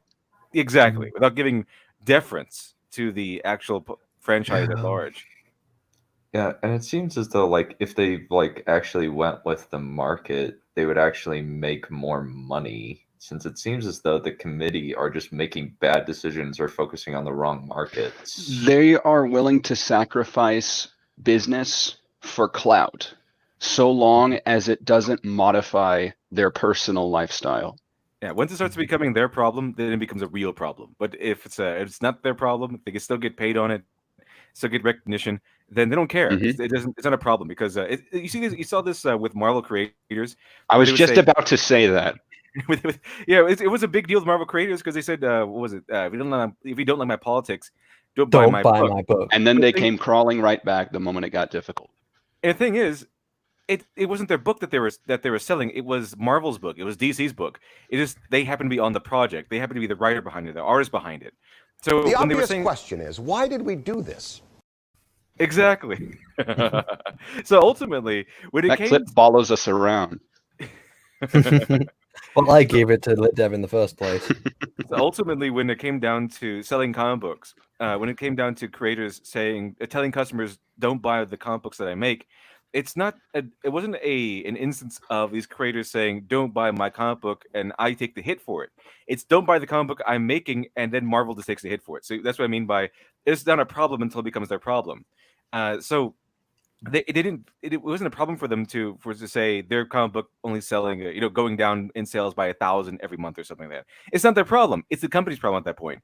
But That's a good point. When comic book stores started going down, and when hashtag pencils down started up, guess what happened? If you notice what happened, they started caring about comic book shops again. They started caring about the customer again. Not really the customer. They started caring about their own pocketbooks again. Then suddenly it became a big issue that they should start supporting the comic book industry again. That became a moral Exactly. issue when it became their problem. But before that, it was the same problems had still existed. The same problems they were happy to exacerbate. But it wasn't their problem at the time. But the moment it became their problem, it became a real problem. Same And that's thing their here. statements. Their statements are ultimately self-serving when they say, "Don't buy my book." Like they're immediately taking ownership of the franchise the moment they get their name slapped on it.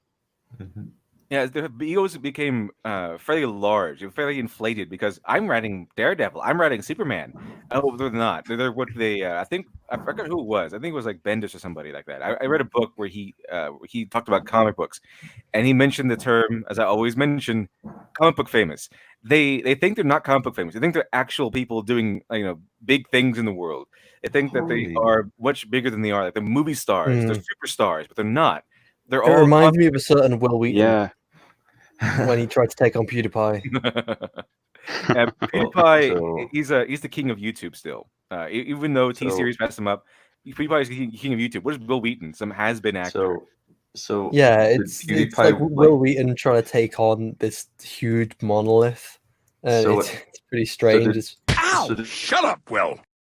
So did Will Wheaton have a debate with PewDiePie or something? No, he tried to attack him on his social media platforms, and he went on full war against him on his social media. Oh, That's what happens when you sit alone in a room for too long. And this was before the coronavirus shit. Oh no, I know. I'm just saying because he has too much money. Yeah. There's also like I just saw this in the chat, but Neff Champion says that Shadowversity's movie got funded in 8 days. Yeah. I'm not surprised. Oh, sorry, that's the wrong one. There we go. Yeah, that's insane. It doesn't fit on the. Oh, it does. That's fantastic. I can't wait till It's like it great comes for out. Shad. He's a great lad. So I can't wait till it comes out because this could be the start of Moviegate. Who knows? A YouTuber Ooh. getting his book turned into like a short film by an independent production company. Yeah, and It sounds like a very Moviegate-esque future. I can't wait to see it. Who knows? Maybe there'll be some visual effects work in there. Possibly. You never know. We'll see. Something that I did find interesting that they brought up earlier is that George doesn't necessarily like storyboards, and that's just like I'm actually surprised that actually ended up working well for him because usually films and especially animated films or productions don't do well without storyboards. Well, no, it's what they're using is more or less a 3D storyboard. Yes. Okay, that makes sense. That's what they're using. So it's a very rough, basic render that is being rendered live. That George and everyone will they'll start imagining the scene, so they'll start putting certain props and certain characters here as placement, and then it allows them to create the entire episode in like a kind of in a very basic rough render and with temporary voice work. And then with that temporary render and voice work, they'll have a much better image of what the entire episode is going to be like, rather than just cutting together the storyboards and then seeing what the finished product is going to look like. I see. Imagine the It just, potential in that. I know there's a lot of potential. I really yeah, love that's it. a lot. Yeah, I like it too. I was just thinking of, has anybody heard of the behind the scenes of Thief and the Cobbler? Oh yeah, I mean, all this that horribleness, like how it's just he was worked on it forever, and then he said, "Okay, that's enough. We're going to sell it somewhere else so we can finally get this thing finished." Because you've been working on this thing for like 40 years. Okay, get this thing done. Yeah, it's insane. Like he refused to use storyboards and just animated until there was 3 hours, and he didn't even have like finished character models until like 23 years in. God. It's Thief of the Cobbler is insane, and it got so bad that they said, "Why don't we bring in Terry Gilliam, the dude, to finish?" Even though, despite the fact that he is never ever finished his Don Quixote movie, he's infamous for not finishing his Don Quixote movie, and we think that he would be better at finishing this. I think it was an instance of that it started so long ago that Disney's Aladdin started copying Thief and the Cobbler, and then the Thief and the Cobbler started copying Disney's Aladdin because it came out before it did. Yeah, not even that. Two of the animators worked on Aladdin. Who worked on Aladdin worked originally on Thief and the Cobbler, and were fired by Richard Williams. So as part Voice of production. Yeah, Voice isn't died. able to come back because his computer has crashed and is able to run down. I was thinking he's not going to be able to come back. Oh, that's a shame. Stop taking my shtick voice. Okay. My voice ran out of internet gas. Well, thankfully, I'm still going strong, and I'm the When I important look one here. back on Clone Wars, it's a very special time. Its connection to George especially makes it unique. You know, as we've moved beyond that, it's about legacy and continuing that work of what is Star Wars. It's integral to our future at Lucasfilm that we maintain it, which is why in part we created Star Wars Rebels, you know, to further our own artistic journey and experimentation with what makes something Star Wars. And I'm very proud of everybody on the staff. We are still fans to this day. You know, the sadness for me is in some of the people that I've left that I worked for a long time, but they've gone on. Many of them are doing incredible things elsewhere. And so I'm excited and proud of them working with what they're doing now. And the people that are still here are still doing great things. And I see that they took the lessons they learned on Clone Wars and that they're still moving forward and making Star Wars true to what it is. That's what that team of people offers. And I hope to be doing it for a long, long time in this galaxy right now and in the future. Yeah. So Remember now, Passion?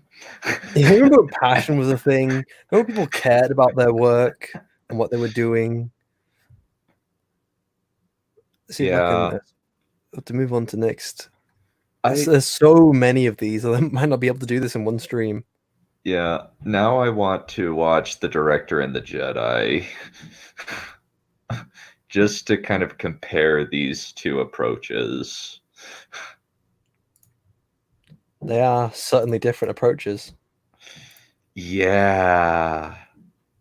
Very, very different.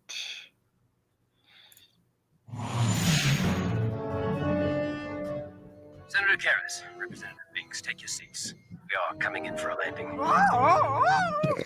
This is the This second episode. time that you see Jar Jar in a prominent role in the series, where he's sent on a diplomatic mission to Florum to help out Anakin and Obi-Wan, who have been captured. Mr. Plunkett?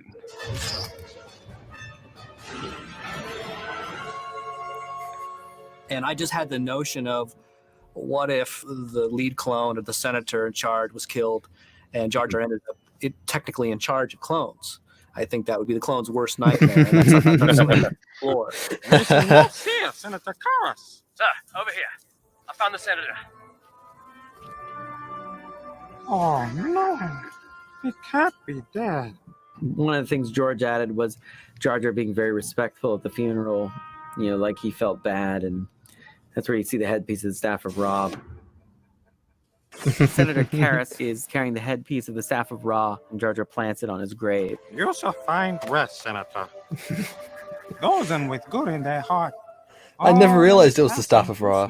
We stopped short of putting a little red crystal in the middle of it, but it's definitely there. And, it was just something fun to do with Indiana Jones. It's not exactly the headpiece of Staff of Ra. I'm not saying that there's some kind of continuity there that, the Egyptians somehow get it. I love that he actually feels the need to remark on that. It's like, no, this is not in continuity with Indiana Jones. Please don't fan theorize about it. And negotiate with the pirates. Yes, I no liking this idea.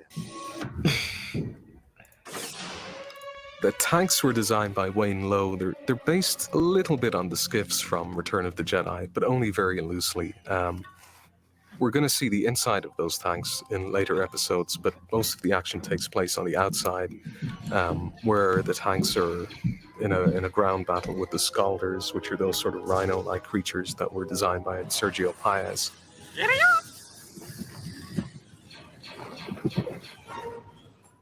The idea that Count I always found it very is peculiar tied with up Jar with Jar Binks, with that he's always this idiot guy. Like he's always a clumsy idiot that no one respects, and everyone says like, "Oh, here we go, we're stuck with Jar Jar Binks." But he's a senator. However, he's on the top echelons of power, and He's a representative. He's not a senator. yeah, he's a representative, but he's in the top echelons of power nonetheless. Like he if the Senator Amidala goes away, he can represent her or something like that. And then not only that, he somehow, for some reason, manages to be on occasion the only guy available to do all these interesting missions. So somehow he just happens to go on this trip over here. Then the senator dies, and the lead clone dies, and suddenly Jar Jar Binks is in charge. And you see, there's a comic book. Oh no, there's the comic as well. Yeah, where he's Well, where he's on the battlefield running around like a moron, and then he's just in charge somehow, and he starts winning. And then the clone commander doesn't die. He outranks clone commanders. Yeah, he got rights because he's a representative. It's a weird structure in the Republic. But the thing is, even in the first movie, The Phantom Menace, where if you watch him, he's going around and he's just winning, quote unquote, by accident. He's like, I remember that droid gets attached to his foot. And he starts stomping, and the droid have to be firing every time he stomps, and every time he stomps, it fires and kills the droid. Yeah, he accidentally destroys tanks, and so he's devastating, seemingly by accident. He's like Jackie Chan, the Star Wars universe, except on the surface minus the competence, but the Darth Jar Jar thing seems to be more and more. I don't know, plausible, considering that Jar Jar Binks tends to get himself in charge of stuff and at the upper echelons of power. No one kind of notices though. Always seems like an idiot, but they place a lot of responsibility in his hands, and he often gets more responsibility as the time goes on in certain situations. They pair up with Mace Windu. His girlfriend is a queen. I mean, this is something. There's something kind of off here. Is he a moron or is he a genius? Which one is it? Who knows? Anyway, I think Jar Jar's the key to all this. I think if we can find out how could it be works. right. Anyway, hello, Ken. Hello, everyone. Hey, Ken. Good to see you. Welcome Thanks aboard. for having me on. No problem. Yeah, the space free after voice crashed. I'm not in the naughty quarter anymore. Nice to see you after such a long time, buddy. It's been a minute. It has indeed. Good to see you too, Dan. This mission is extremely confidential. The spy could be anyone. Let no one know of our mission. Understood, sir. As we started into the development of the second part of the first season stories, George was really getting involved in the writing process. And this one story, he thought, what would be great to do a story about a clone that goes bad. Someone left his comic on. Someone has been listening to everything we said. And that's how we got the hidden enemy. Hey, stop! Which is kind of interesting in a way, because originally clones were just programmed to do whatever Mhm. was in whatever they were ordered to do. Yeah, they were pretty much just droids originally. Yeah, since I think like that's even in the original EU before Clone Wars kind of overwrote a few things. I actually quite like I think it's Commander Fox or something's video about like comparing and contrasting the EU Clone Wars versus the new Clone Wars thing. Mm-hmm. I'd like to appreciate Obi-Wan Kenobi because I think what the Clone Wars lasts about 3 or 4 years, something like that. And during that time, Obi-Wan Kenobi has been on the front lines quite a few times, and he's seen so many horrible things happen. But he retains his like chipper demeanor. He remains the troll, the smiler, the jokester. He's not a jokester like Anakin is. He's He's more a sass master. Yeah, he's a sass master, troll master, that kind of guy. He maintains that throughout the series, and Anakin, we can see that happening because he's more of a sociopath than Obi-Wan Kenobi is. But Obi-Wan Kenobi, he has an actual good heart. Like he was never tempted to go to the dark side. That really, not like Anakin was. Anakin was Well, I think the start. closest moment is like when Satine dies. Maul. One is when Satine dies, but he doesn't really go to the dark side. He just feels immense pain. And when it comes to his master's death, Maul manages to unsettle him and unbalance him by angering him and teasing him about his master's death. Oh yeah, I remember that. I will admit, because of that nature of Obi-Wan, the fact that he's witnessed so many horrible things, and gone through so much, and he's been on the front lines for so long, yet still maintained his chipper personality. That when he saw Satine die, and then like his reaction to that, it was far more impactful than if someone else had gone under it. Like someone natural or normal, someone who has normal emotions, like I don't know, anyone else. Virtually anyone else, it was far more impactful with Obi-Wan because you got to see his armor crack. You got to see his demeanor crumble to shambles. It was a very, very good character moment. It really was. We had an episode where we had a traitor, Captain Argaius, in the Cloak of Darkness. He debates with the clone, Commander Gree, that he wanted a life with more than empty servitude. A clone like you would never understand. However, we find out in the Hidden Enemy that there are clones that would betray the Republic. They go kind of what I like to refer as they go a little bit Jango. They are a little bit too much like Jango Fett in their unpredictability and ability to improvise. I really wish you hadn't noticed that, sir. It's Slick? Slick's the traitor? Slick doesn't appreciate the structure of the society the clones have. He accuses the Jedi of using the clones. It's the Jedi who keep my brothers enslaved. We do your bidding. This doesn't sit well with Slick. He's offered something more by Ventress, and he decides to betray the Republic. He thinks he's doing it for his brothers. But I was striking a blow for all clones. So it's a divergent view from the rest of the clones, and one that's very upsetting to Rex and Cody. It was nice to see Cody and Rex once again working together. They know the tendency of the clones because they are one of them. Hey there, Slick. Gun's empty. And that makes some things easier and it makes some things more difficult. Move! He knows all our moves before we even make them. Christophsis was a very, very ambitious environment to pull off the first time. This was a chance to go back and revisit a place that we'd been before and make it feel more expansive. The Republic base, as sort of the main setting for Hidden Enemy, had been in the script, and George said he wanted to see base, so a base is what it was. Originally, it was supposed to really just be 2 huts. That turned into 8 huts. That turned into 8 huts in the command center. That turned into 8 huts, a command center, a power generator. And that's how Jabba the Hutt got his name. It just kept getting... It's like Han Solo got his name because he has no people, so they became a solo. The Hutts got their name because of the Hutts. There's one guy saw one hang around a hut one time. Something the Hutt family. Of course.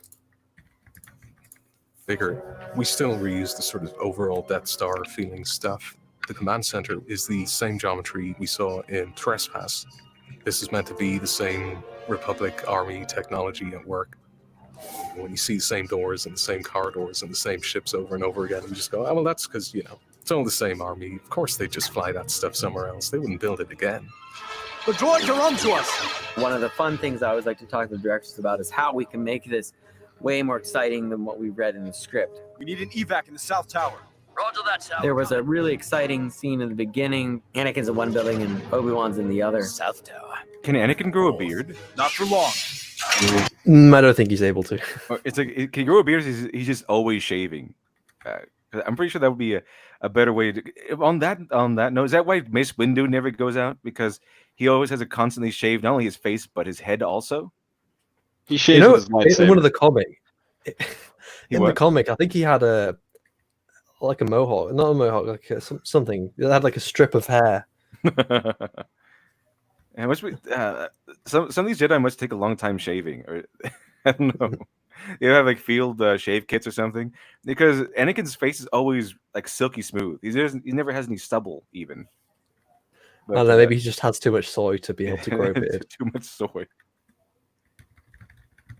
I really wanted to amp this up, and let's have Anakin break the glass, shoot a cable, zip line over to the next building. Blast them! The directors really bring that kind of visual imagination that they blend with the writing to make it a great Star Wars moment. Come and get me, boys. You didn't tell us you were bringing friends. Apart from Obi-Wan, Anakin, and Ventress, which are characters we already have, it's clones. Lots and lots of clones. We still have to come up with new hairdos or facial hair or armor designs, but most of what was new for Hidden Enemy were sets. The most insidery thing about Hidden Enemy is that the mess hall is very deliberately modeled on the dining area at Big Rock Ranch. The proportions are the same, the layout's the exact same. It's just one of those goofy things I threw in that somehow made it all the way through. The only people in here are brothers. A hotly debated thing was Chopper, one of the clones, you think is the guy that's the traitor. Where were you before you went to the nest, Chopper? Nowhere. You find out that he's been stealing battle droid fingers and making a little necklace. I just wanted something back. I guess I felt like they owed me. It's to try and hook up with the idea of soldiers cutting off ears or fingers or keeping some kind of memento. If I were Obi-Wan and Anakin, I'd loop back around and ask that guy a couple more questions, because that's No. a little weird. Why is that weird? They're robots. Yeah. No. Yeah. It would be weird if it were like organics, like Yeah, they're fighting humans. other humans or something. But it's not really all that strange if they're collecting pieces from robots. In fact, I'm pretty sure that they went back and collected dead droids so they can rebuild them. So that might hinder them at least a smidge. Like melt them down. Yeah. Hang on. I'm no spy. Hidden Enemy is another piece of seeing the clones more as individuals. Clones aren't so repeated cookie cutter as you might think. Go! Go! Which will put pressure on the entire Order 66 question. The time has come. Execute Order 66. Yes, my lord. Who executes that order? Do they all execute that order? What happens if a clone chooses not to execute that order? I think the Revenge of the Sith style clones are different than the clones at the beginning of the war, mainly because of the influence of the Jedi over them. And as that influence changes, the demeanor of the clones themselves changes as well. We're back, General. Good. The show is about to begin. Something a lot of people are It's where the fun curious begins. about with the Clone Wars is how are these stories taking place and what chronology. Hidden Enemy is a prequel to the Clone Wars movie. They're back! It's a prequel to the prequel of one of the prequels. And there's a prequel to this episode that's going to air at some point too. So I've lost count of how prequeled we are now, but Hidden Enemy is a prequel to what we see in the opening of the Battle of Christophsis. It's the setup that Ventress was around. Prepare to march on the city. That she knows Anakin and Obi-Wan have been lured to this planet. So we see her heading towards the ship that she then captures Rada, the Huttlet, in the beginning of the Clone Wars movie, the big squid ship.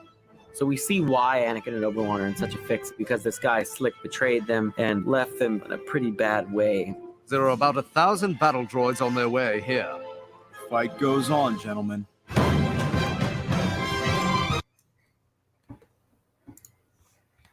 Don't think anyone has anything to say right now while I pull up the next one. I actually, on your own time, I'm curious what your opinions would be on this link I'm sending you right now, on your own time, for the first half of the video. I'll definitely save that for later. Oh, It's for numerous reasons. It's for numerous reasons. The Star Wars person that video, made, the person that made the video, what he said, what Dave said in the video. I have a lot of things. I'm really curious what your takes would be on it, all of you. Mm-hmm. Well, we can look at that another time. Mm-hmm.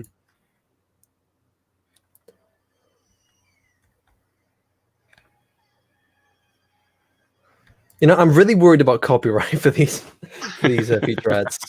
I think you forgot to share the audio on this one. Oh, god damn it. Changing the world right now. Changing the world. Yeah, you have to press share audio every single bloody time. And there's no option to say always share audio. You have to do it every single time. Why wouldn't that just be a thing by default? You know? Because people are stupid. With this large-scale invasion, to give the Jedi different tasks in accomplishing the recapture of Ryloth. I'm ordering you to return to the ship. I think very early on we wanted to do a thematic, tell a thematic story about the real costs of war. We have to break that blockade. The Twi'leks on Ryloth are depending on us. I understand that, Master, but we've lost so many men. And this first story, Storm over Ryloth, we really wanted to show what are the casualties of war, what happens to the innocent people. Well, Noble Commando wants me to say fuckwits, and I will say it again just in case. Fuckwit. I don't know, is it the accent? Yeah. Who happen to be on these planets when this giant war is raging around them. Here we go. To me, this was a really big moment for Ahsoka because she's tasked with the responsibility of these pilots. All right, boys, let's clear a path. That one. They all Originally in the die. script, Anakin. No, two of them survive at least, I believe. Here's your first mission, Ahsoka. Oh, it was a spectacular failure, and all your men are dead. Congratulations. Was out flying a fighter squadron with Ahsoka at the beginning of the battle. And then George came in and said, well, let's put Anakin on the bridge. So we have a moment where Anakin, has to trust his Padawan and say, you go do it, because I've got to look at the battle as a whole. My power converters, they're failing. Just stay with me, Axe. Ahsoka leads some troops into battle on her own, and those pilots have some of the nicest helmet designs. They were all designed by Tim Brock. And they're all actually very sort of reminiscent of samurai flower and lotus designs, but they're very simple graphic shapes. I just thought they worked really well. The sort of blue areas that run across the helmets are very sort of distinctive and unique, to the point where it's a shame that they all just get blown up so quickly. I can't shake them. I can't help you, Axe. I got my own problems.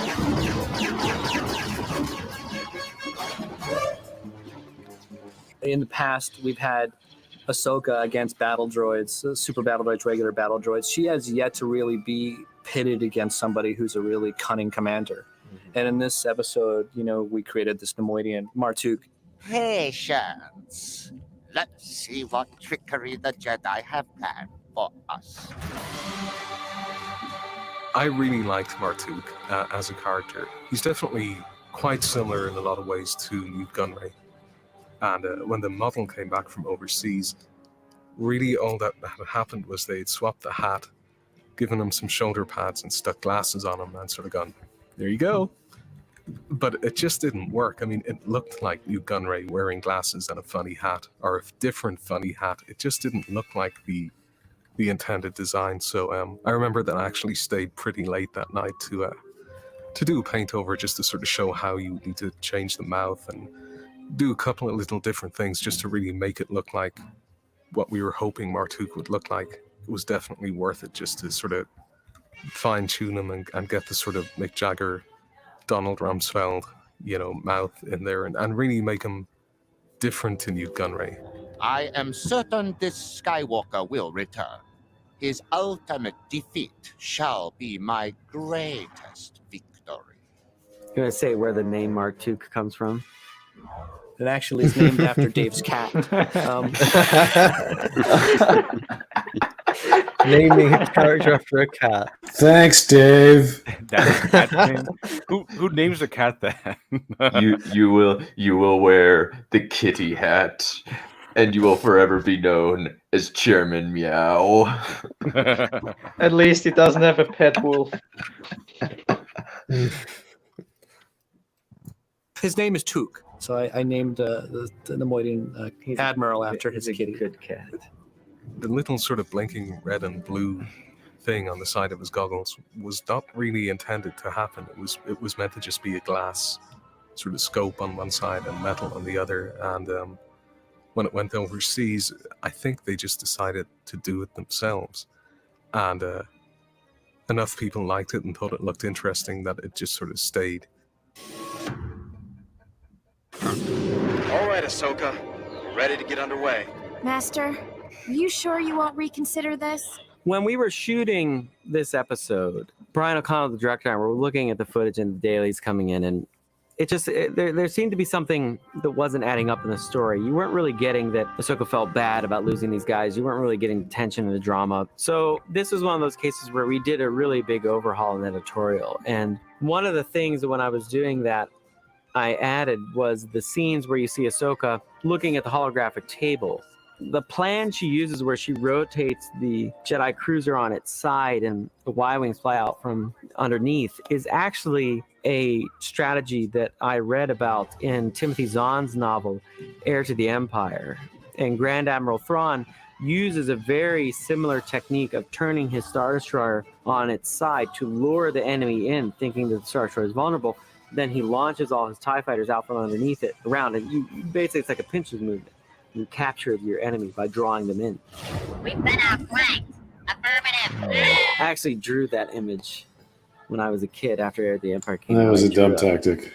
A picture of the Marg Sable maneuver with the big Star Destroyer on its side. And I just thought that was a great image. And then all these years later to get to actually film a Jedi cruiser rotating up on its side. I mean, pretty cool. That was pretty exciting.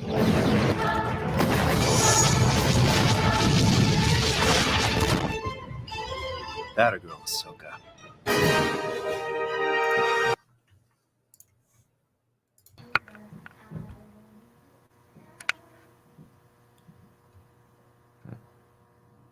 I don't know if anyone else has to say while I pull up the next one. I was wondering what Smudboy was referring to when he said that was a dumb tactic. It's making the target larger, and I don't know what they're trying to do with those ships aside from wait for a bunch of other smaller ships to come by, as if the ship would not have enough firepower, and you're relying on all these smaller ships to do the job. It doesn't seem very practical. Isn't that what they do anyway? Just come in and launch other ships, but this Yeah, time they turn on the side and they launch other ships. The whole point is surprise. So here you have this ship, which is on a 90-degree angle from relation where it was before. It's the explanation they use in the episode is that it's to protect the hangar. So that they get close, they turn the ship on its side. That way the hangar is protected as the TIE fighter, the Y-Wings come out. And the idea is to draw them in close so that the Y-Wings will just easily be able to strike them like that. Y-Wings, what are those? Well, I don't know what a Y-Wing is. Do any of you know what a Y-Wing is? I'm pretty sure those things don't exist. You're still trying to calculate the space between a rotation of a vehicle or whatever, and how that's going to be a surprise attack now that they're all launching at once and they have like the extra second or whatever. It's very negligible compared to what a spaceship of that caliber should be able to do. It just seems very like this is not a viable tactic. This doesn't make any sense to me. I'm assuming it works better than the in the novel. Probably does. There's a fan film. I remember watching the fan film of the novel. I would be interested in seeing that finish because maybe watching it here as well.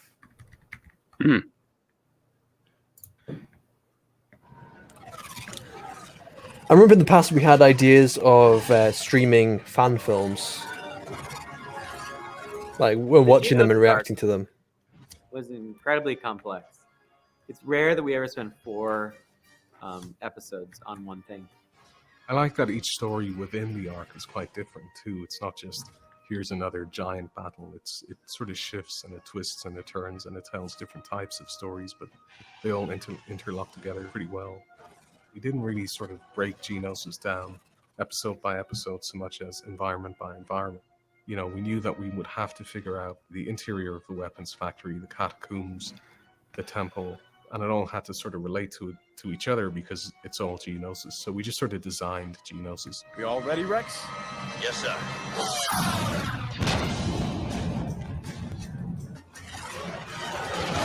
I wanted to give the idea that the whole planet was under siege at one time. The beginning of Landing Point Rain, you see them looking at holograms, all these little triangles representing attack vectors. And the concept of taking back this planet, to me, needed to feel big for a change.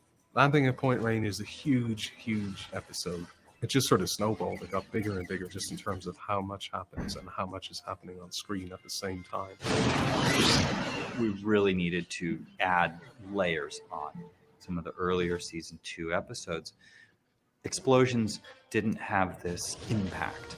You watch any type of intense battle movie, and you always know that the explosions are supposed to shake your bones.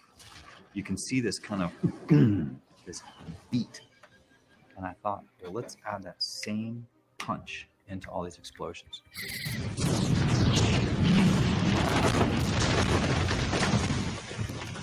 Then there's a second bit of the explosions. You've got your beat before the explosion, but then there's what I like to call the shark bits. 2 of the key elements are these black shards you see shooting up. So no longer are we doing just explosions that look like flashes of light with black smoke. You combine it with an element like these black shards that just spike out when the explosion happens, and then let the debris kind of fall and rain down. So in between the explosions, when there isn't anything going on, you at least have stuff falling down. Gives the sound guys all the stuff to work with, and it just really makes it intense.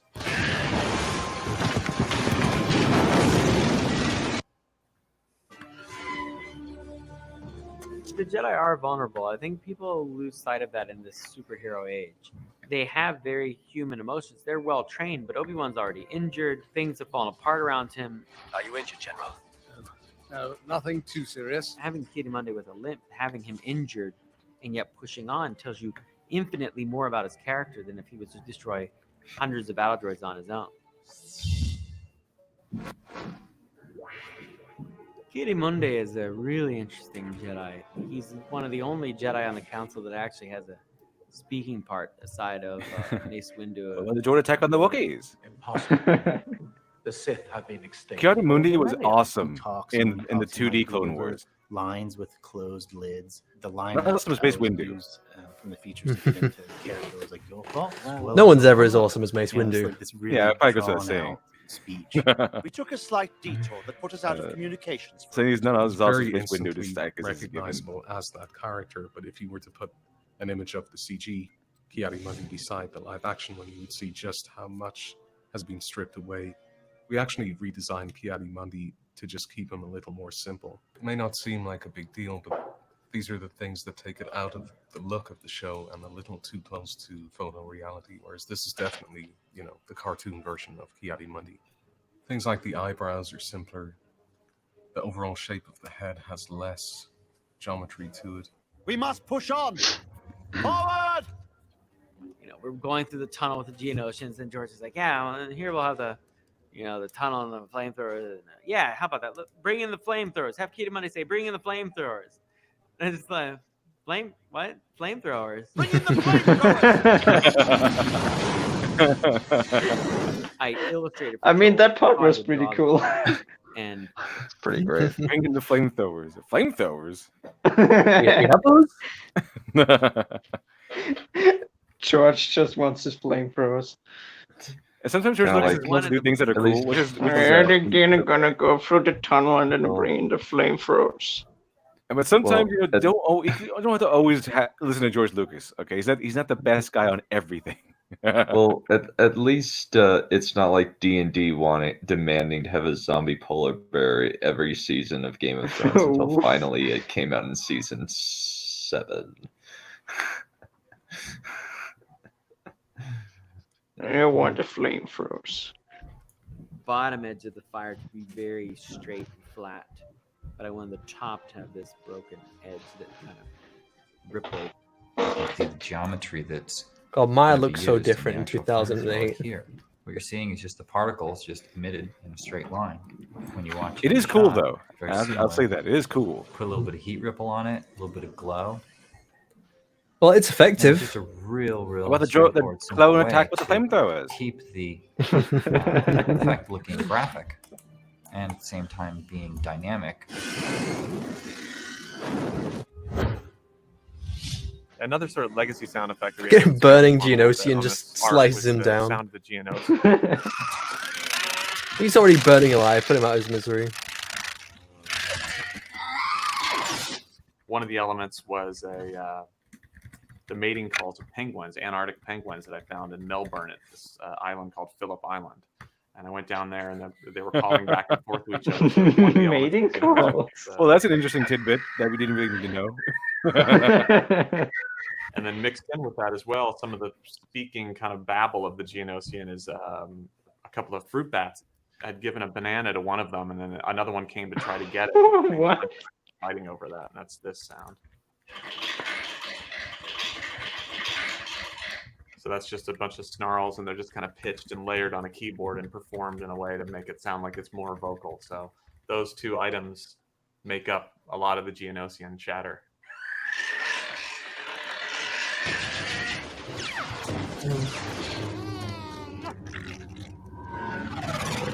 Well, take care of yourselves. I expect to see both of you back here by the time I've destroyed the main factory. At the end of landing at Point Rain, Obi-Wan and Kiadi are injured, and they go in a gunship, and they're gone. And now we have the second wave, which is taking down this weapons factory.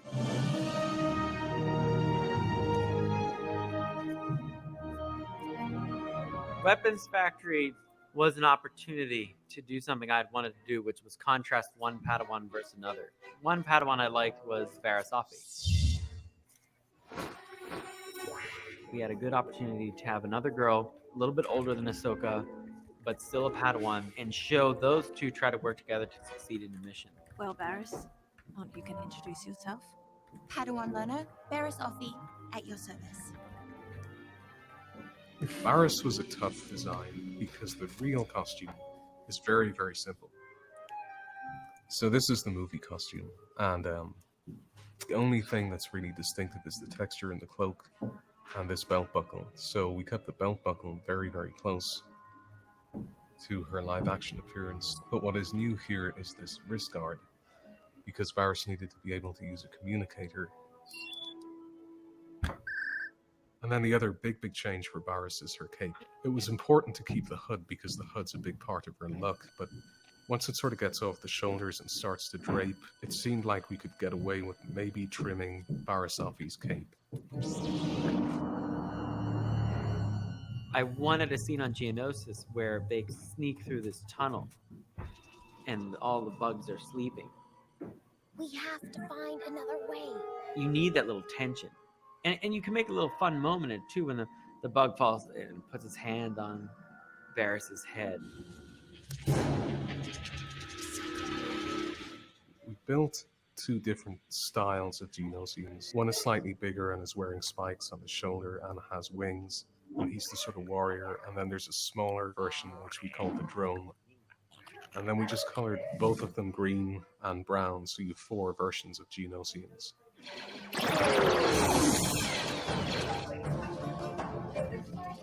The biggest thing that I conveyed to the animators that were working on the Geonosians is, they're obviously very insectoid. They're bug-like creatures. Each one of their joints is segmented, and so it's a quick little bug-like movement wherever possible. And maybe like just polishing it off with just a little bit of a flap in the wing, especially within Poggle. Poggle's beard is just a great way of just selling his look, and anytime he's talking, and as an animator, you want to look for ways to add in things that the sound designer might pick up on. First time we see Poggle the Lesser Poggle in the the Star Lesser? Wars universe is in Attack of the Clones. Basically, Poggle the Lesser is a few different things. No wonder you try to He's got become a some big mouth deal. clicks. It's kind of tough having the There's title like a of the flutter Lesser. sound. I ended up just doing that kind of flutter sound through a comb and wax paper. It gives it an extra buzz to it. And then he also has this weird kind of almost backward speak that goes with that. So I ended up giving the picture. Please tell me that's a real language. I want to learn that. Fantastic. Being I a think sound designer someone- must be really fun. There's actually been someone who's like interpreted all the GNO scene into an actual language. Oh, So That's dedication. that's insanity. What are you talking about? I mean, we could watch it sometime if you really want to.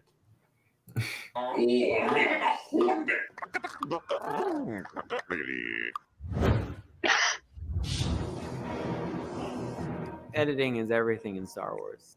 Jason Tucker is my right hand when it comes to that. He and I have been at the George Lucas School of Star Wars Filmmaking now for 4 years. So I like to think we've learned a couple things. At the very first initial cut that we had, Anakin and Luminara were putting the bombs on top of the super tanks. And when George came in, he wanted to flip the shots entirely. So we basically all the shots of the bridge were upside down to show that I don't like it. Turn it around. coming underneath the bridge. And we were going I think to in this destroy case, George made the right choice. Yeah, like the idea is like you can't destroy this thing with regular munitions. So instead, you destroy the thing is standing on. It's like, okay, Yeah. I don't have anything strong enough to destroy this building, but if I destroy the foundation, I think the idea is sound enough. It's an amazing process watching George work, as we were cobbling all this together in the editing room.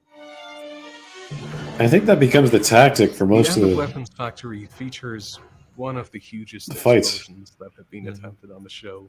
It's even got its own sort of blast wave and shock wave and wall of dust. Matt and Dave did this thing with sound where they really cut all of the sound effects out.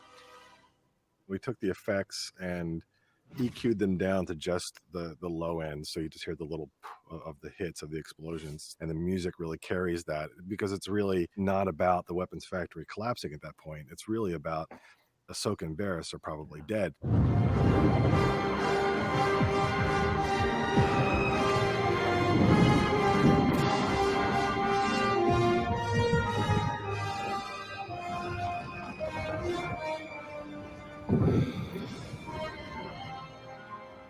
You have to get the sense that they died.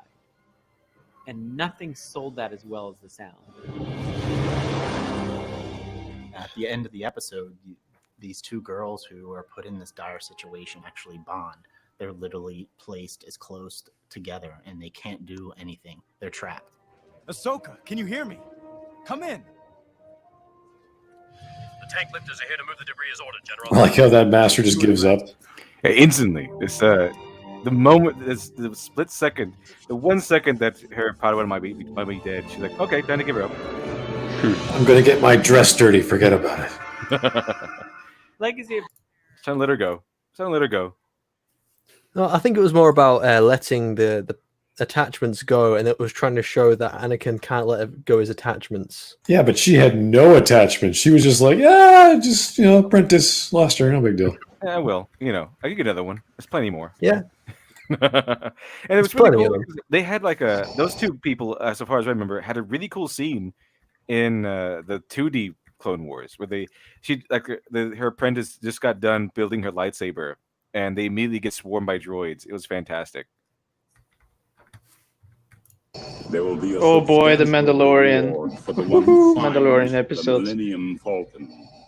You are free to use any methods necessary, but I want them alive. No disintegrations. As you wish.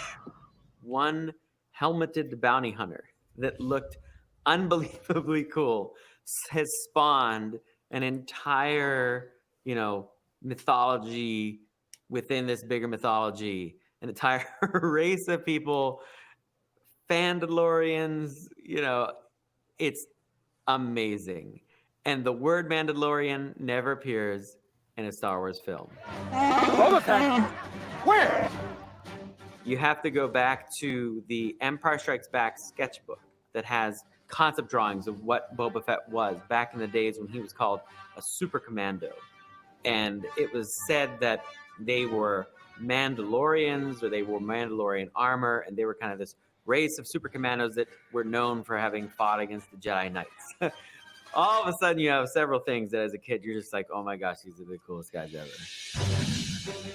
Now, flash forward through the years as the expanded universe began to take shape, there began to be many stories about Mandalorians. All these different stories. Fast forward to Attack the Clones. Oh my gosh, here comes the clones. There's a guy named Jango Fett. Suddenly, Boba Fett's a clone of this guy, Jango Fett. Well, Jango must be a Mandalorian. He must be, wow, this is our first look at that. We make all these assumptions, all these materials come out, all this stuff happens, all this stuff gets defined. Play Knights of the Old Republic, you see Mandalorians thousands of years in the past. All of this because of one helmeted bounty hunter. And then George Lucas tells me one day, we're going to put the Mandalorians in the Clone Wars. And I go, oh boy, that's interesting. Because let me show you this. And I moved this big pile of material over and I said, this is everything. This is everything that the Mandalorians are right now. And so George and I do what we always do when we come across something that I know exists full well in the EU. We go over it all. Now, all the history of Mandalore that you knew prior to the Clone Wars, it does exist. It absolutely exists. Were they a mercenary people? Yes, they absolutely are. Did they fight against the Jedi? Yes, they absolutely did. Is there a big battle where there's a cataclysm between them and the Jedi? Yes. Have we pushed that idea that the cataclysm was so great that the surface of Mandalore was laid to waste? Absolutely we did. Because to George, the Mandalorians above all, dating back to Empire Strikes Back, are super commandos. They're a race of people that were a military. They can't be so vagabond as they've appeared in the EU. They can't be this group of people that are vastly different in paint job and paint scheme, because if you do that, they look too much immediately like a bunch of Boba Fett's. It robbed Boba Fett of his uniqueness. We needed a military. We needed an army. They have a very uniform look. They are trying to bring back the ancient Mandalorian ways of being the super commando and regain dominion for their mythology, their stories, with what you could call the EU is, that they are a warrior race and eventually mercenaries.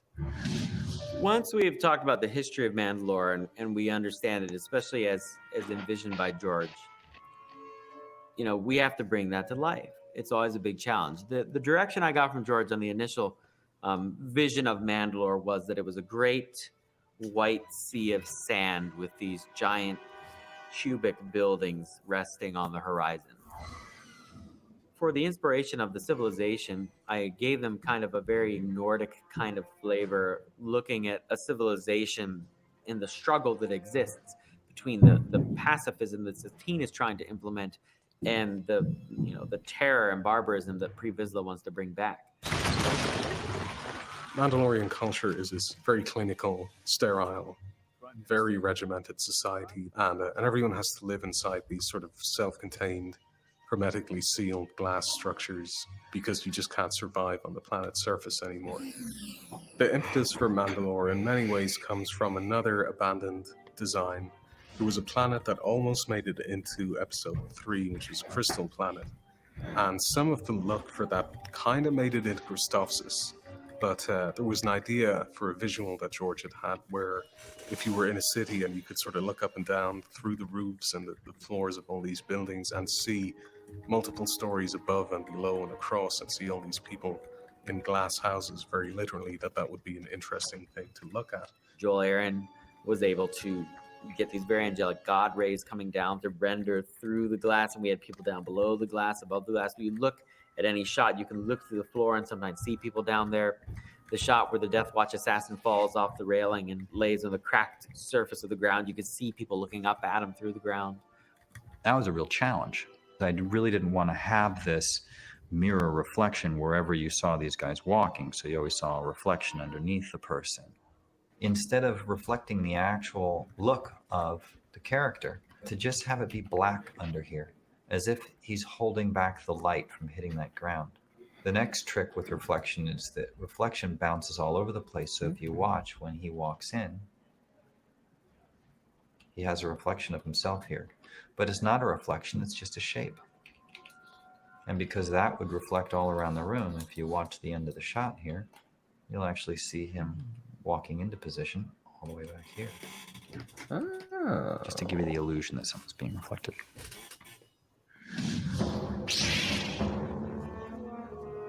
This party's over. So the idea that Jango Fett is not a Mandalorian, that's something that comes directly from George. I think that when we first saw Jango in Attack the Clones, that a lot of us, myself included, we assumed, oh, he must be a Mandalorian. There he is in Mandalorian armor. So there was kind of this early assumption that Jango must be a Mandalorian, and that was interesting to see. But that was never stated in the film. It's never stated that he's Mandalorian. He's always just referred to as a bounty hunter. I recently encountered a man who wore Mandalorian armor. Jango Fett. Jango Fett was a common bounty hunter. How he acquired that armor is beyond me. The armor and the design of the armor is their identity. It is in the very windows and the walls and the floors and the ceilings. And it's how these people identify themselves. When it came to designing characters, we didn't sort of cue off Jango or Boba. We actually looked at the armor itself. And one of the shapes that's sort of visible on the armor is this sort of diamond hexagonal shape. It's right in the center of the Boba Fett chest piece. We sort of almost reverse engineered what everything on Mandalore at least looked like from Boba Fett armor. We sort of reused the cheekbone shapes for wings. We reused just as many pieces of that faceted, honeycomb, crystalline feel to everything. So you'll notice subtle details with them, that the patterns in the windows that are there match the patterns in the design of how we did the characters. So you'll notice in the goatee and in the hair, you'll see those same shapes. Deathwatch Command. Tal Merrick here. When it became a major story point that the Death Watch, the group of Mandalorian sort of paratroopers, were involved in the plot to get rid of Satine, we decided that we had to very, very quickly knock out a Mandalorian armor. So for the hologram that you see in Voyage of Temptation, it's basically clone armor with a different helmet. And at the time that there was, really the only option was to stick a helmet onto armor and hope that the sort of fizzing of the hologram and the fact that there was a poncho on there would cover it enough that we could get away with it. Very good. Because we'd used a clone set of armor for Voyage of Temptation, we kind of were stuck with roughly those proportions for the Mandalorian outfit. So we had to sort of work backwards. We sort of had to look at where the helmet fit, how the shoulders worked, and then design somebody who could live inside that outfit. And this one is probably the most like the old Macquarie, Joe Johnston Super Trooper design when it was still a version of a clone trooper. The feedback from George was that it was just a little too like a clone trooper, and it was hard to tell at first glance that this was not just a variant of clone armor. This one's close to the one that got used. It's a little more Boba Fett. It's got the gray sort of jumpsuit, very dark. The only thing that sort of stayed consistent was that we were going to stay within the Jango palette, so it was gray, silver, dark grays, dark blues. It's all pretty muted and pretty military drab, industrial sort of stuff. Once you have that silver, blue, black, and gray armor, of course, the first thing is, well, why is Boba's green? Where is that coming from? And from the point that we've established in the Clone Wars to the point whenever Boba gets his armor, there's one thing that I think is important, is that Mandalorian armor exists during the Clone Wars. Mandalorian armor that's very close to the design and use of Boba's armor. Boba has tricked his armor out. He's added a few things that our Death Watch guys don't have, because he's a bounty hunter. And much like a gunslinger in the Old West would shoot someone and take their hat or take their guns, or, you win a victory over another warrior and you take something of theirs, Boba Fett's armor probably is made up of different pieces of found Mandalorian gear. it's a little hodgepodge of mix and match, which I think kind of lends itself to the idea that he acquires different pieces of Mandalorian armor over time. Why does he do that? Because his dad wore it. That's the connection for him. So I imagine this Mandalorian armor really isn't being created again and again and again when you look at the time of the Empire. Boba just, whenever he finds some of it, he fixes it up, he uses it. He's probably got a bunch of it in Slave One. So just different rocket packs, we've seen that. Sorry, just to explain to Blue here. So they based everything off the armor, and then under the armor itself, that's talking about an episode that is based after the episode where they showed like the actual Mandalorian armor. It's like the third in the arc, but it was produced for whatever reason earlier, so it's just not one specific episode. You don't see the actual clone armor. But in the you don't see the actual Mandalorian armor. But in the episodes which chronologically go before it, they do have the asset for the Mandalorian, and you can see that in some of this. On Boba, different wrist guards, we've seen that on Boba. So how do our Death Watch go from being these silver, pristine-looking uniform? Like as you can see here, they have like the actual armor There properly. must be something that happens between here and where Boba's getting all this weird green and yellow and red armor. And we'll just have to wait and see.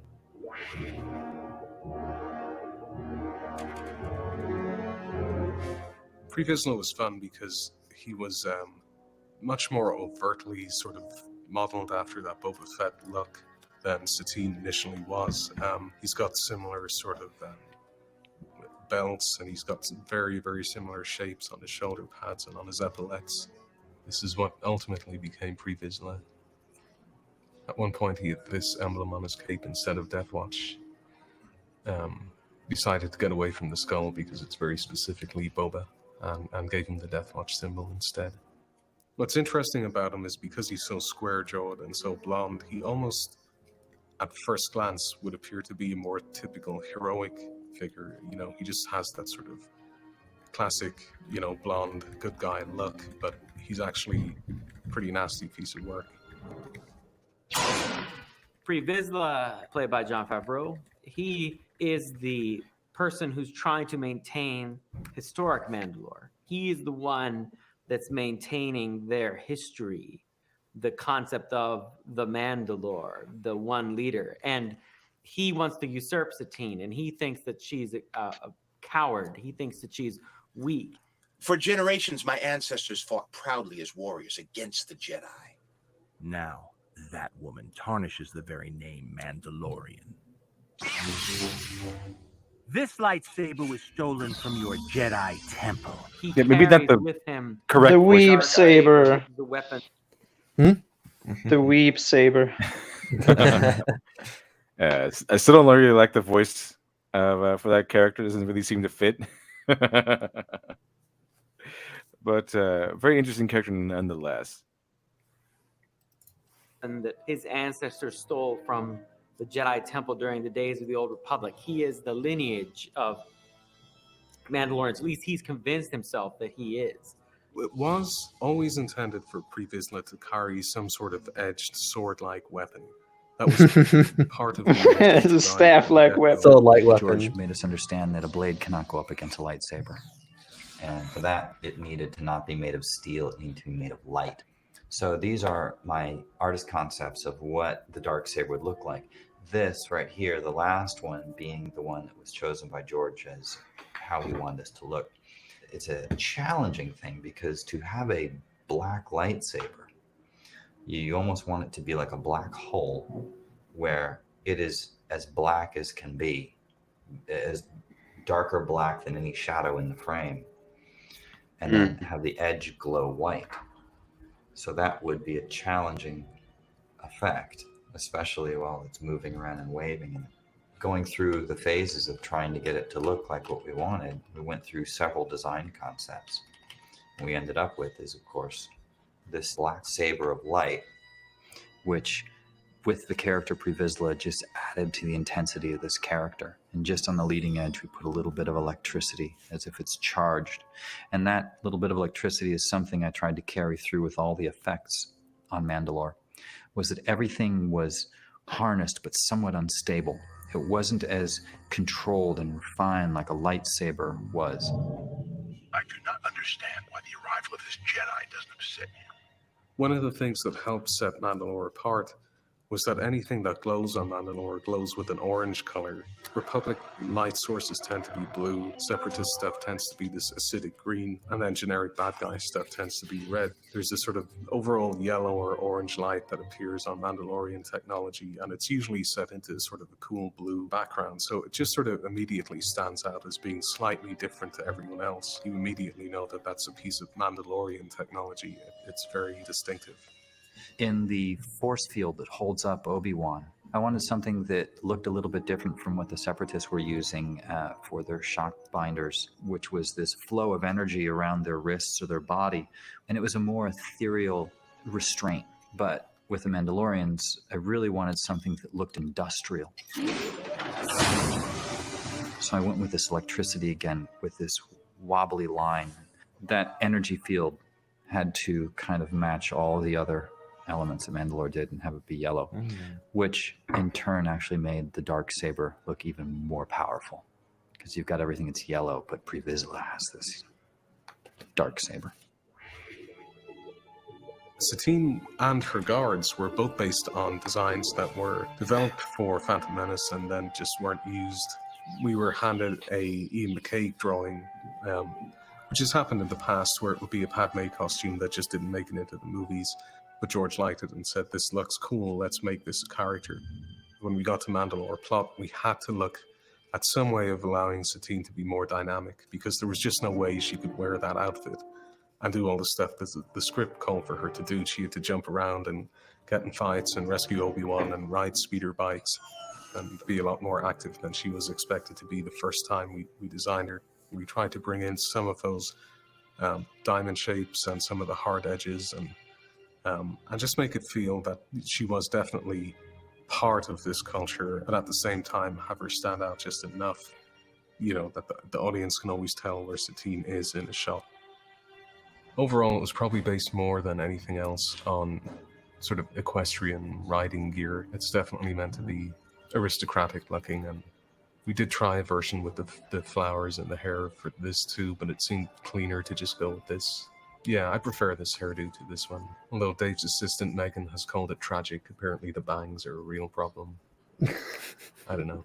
I should have consulted the expert sooner, I suppose. Oh well. They are an important part of the Clone Wars in a lot of ways, in that they're as much a threat to Dooku and what he's doing as they are to the Republic. They can't be left unmentioned when you do the Clone Wars. So it was a real privilege, I think, for myself or my whole crew to be involved in the creation of one of these legendary planets for George. And he was very specific with me on so many things. And I'm always glad when he is, because at the end of the day, and of course you see the wolf on his shirt. That's Mandalore. And I just noticed it. I have that exact shirt.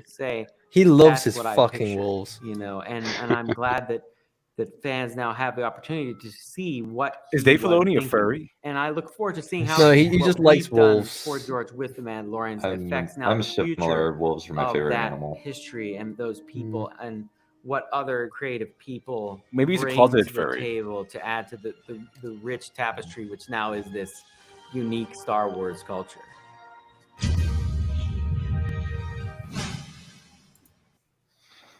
Or another kid. He might be another kid. He might be is Filoni another kid?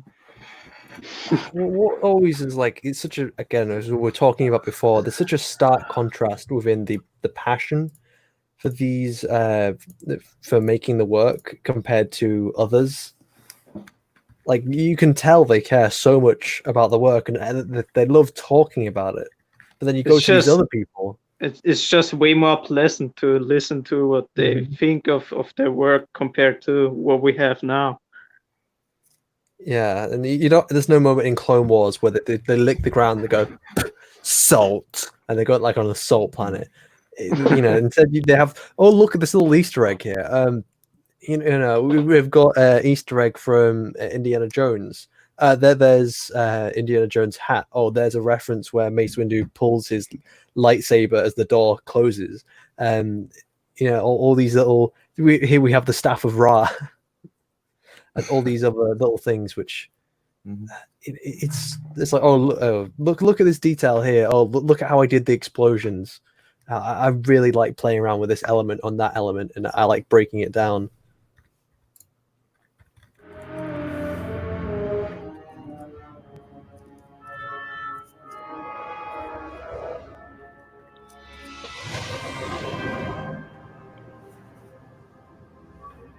We knew we had to do Camino. George wanted to do Camino. And that's usually the best way to conquer something, is just go straight at it and say, well, we're going to do it somehow. The clone planet of Camino will be a dangerous target. We have to do it in a Clone Wars way, but be reminiscent of reality, and it's a constant challenge. But that's what Star Wars should be. You know, we shouldn't just be doing what we've seen before. Ooh. Direct say shot something? at the sequels. He The indirectly sequels hadn't took a came out, shot at them. Yeah. Let's listen to that again. But that's what Star Wars should be. You know, we shouldn't just be doing what we've seen before. Wrecked. That's interesting. That's very interesting, isn't it? Savage. Yeah. Time to cancel Dave What else Filoni. could he possibly? I mean, what else could he be referring to? I didn't know Well, Filoni was such a bigot. I didn't know he was such a sexist. This was before Force Awakens and The Last Jedi. Obviously, you can't say that now. If you say that now, you're a bigot of some sort. You're a sexist or a racist or something like that. If you say something like that now, Some kind of igot, autism. some kind of istophobe. Yeah, I guess. Did you just say that Star Wars shouldn't do what it's done before? Well, you hate minorities, Ms. Dave Filoni.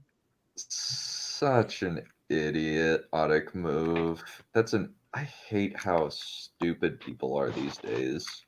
Where it's just like, oh, you must be a bigot. It's like, Star Wars has been pretty inclusive up to this point. It's just that the main characters have not necessarily been. The Star Wars fandom is one of the most inclusive fandoms you're probably ever going to find, because the thing is about Star Wars, it's for everyone. There's boys, there's girls, there's people of every race and color. Background. So what? Even in the characters, there's a lot of diversity in the characters. The Western world is, majority white. That's just a fact. So since this is a Western property, of course, a lot of the fans are going to be of a certain majority race. That's just what you're going to get. It's Also, like George releasing Lucas is an anime, and a majority of the fandom are Asians. Who would have known? Also, George Lucas is white. He of course, it's going to be based off of his personal experiences and what he has lived through. I mean, he made the thing, or he was a big part of making the thing. And then you have, sorry, what was I going to say now? I was going to say something about race and gender still. All right, and then when it comes to gender, of course, it's action orientated, so therefore it's going to naturally, appeal more to men. Men who like more action things. And for whatever reason, I know people say, "Oh, that's just because of what we give people toys at a young age." I call bullshit on that, but still, it's even if that's true, that it's the parents' fault for kids not being into these things. They're still not into these things because of a certain reason.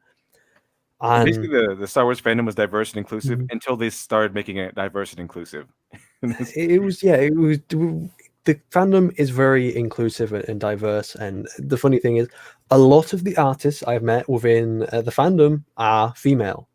I've met male artists, of course. I'm one of them, and all of them are just a great pleasure to talk to, because they have so much passion for what they care about. But see, these people are of different races and genders, and I'm a pleasure to have met and talked to many of these people, because they're so great. Honestly, you go to a Star Wars convention, it's people of every nationality. People travel across the world to fucking come to these Star Wars celebrations. Yeah. I Also, forgot what the everybody talking. very- Oh yeah, the idea of doing something new and not what we've seen before. Looks over at Force Awakens and The Last Jedi. Yeah. Where they're Who would active- possibly do that? Yeah. Yeah.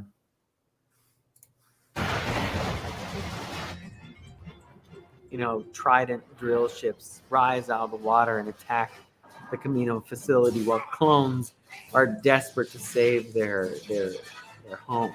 You know, that's worth doing. Absolutely. It was a lucky break for us that so much strong work was already completed during the art phase of episode 2. There were a lot of designs that were proposed and worked up that didn't make it into the final film, and we could just sort of build on that. We had I can't only wait till we get to the access part a lot in of really the good, in the interesting future designs where for we're going things to like have some guy Larynx. say that Anakin did nothing during the prequels. He just opened the door for Amidala. Amidala was the real hero. Oh, I great. can't wait for that part to come in. Yeah. Our alternate take on the clone. No, breeding Ahsoka did everything. facility itself. Anakin George just had opened the very door. specific ideas about what Camino and You're vehicles talking would look about like. what He felt that they needed to what be Dave said about Luke, right? Luke and Leia. Yeah. Filoni's like, Yeah. what did Luke do? All he did was open the door and then let then Leia went gangbusters. No, she That's didn't. been something which has been prominently said within Lucasfilm. So it's not just Dave Filoni; it's also people like, what's the fuck face's name? The Pablo Hidalgo has said many times on many occasions, all Luke did was open the door. That Leia had an escape plan, and that, like some things on that Senate. So, like, basically implying that she would have escaped even if they didn't come to save her. No, she wouldn't have. What was she going to do? Punch her way out? I don't think so. There's no way she was going to escape. Okay, there's no way. Can you just let her be a damsel in distress for a little bit? It happens. Clearly, Pablo Hidalgo has done too much Disney cocaine, and his brain cells have rotted. Who's sandpapering their mic? I don't know. I don't I don't know. I don't know. I don't know either. It suddenly stopped, so whoever did it knows who they are.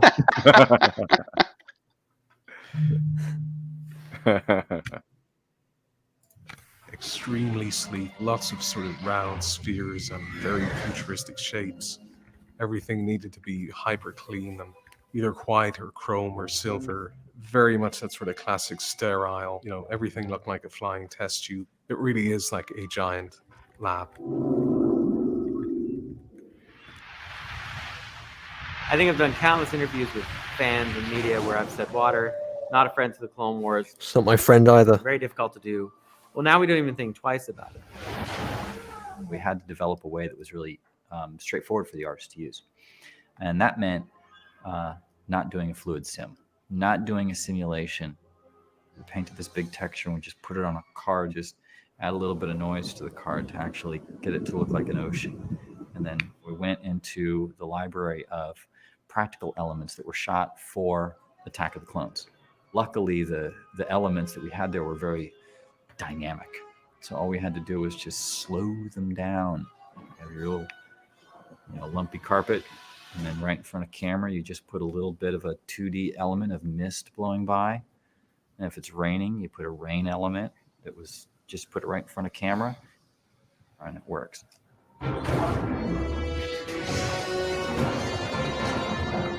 Aquadroids were almost designed on the spot by Dave Filoni in a meeting with George. Dave had a pen and paper with him, and they sort of batted ideas back and forth. They were designed to be more effective in water. They're a little bit ungainly when they're marching around outside Camino, but that's on purpose. They still work, but they're much more effective when they're underwater. They're very clearly different. I mean, they relate to destroyer droids and battle droids. There are certain shapes and colors that are familiar because you could tell these are separatist machines, but they don't look just like another battle droid. They're very unique.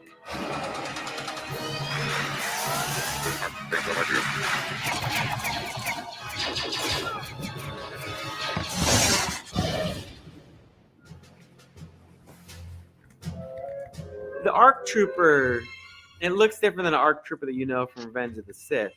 This was for many reasons, and I will credit my friends, the 501st. They make these unbelievable replicas of clone costumes. I mean, just down to every little tiny detail.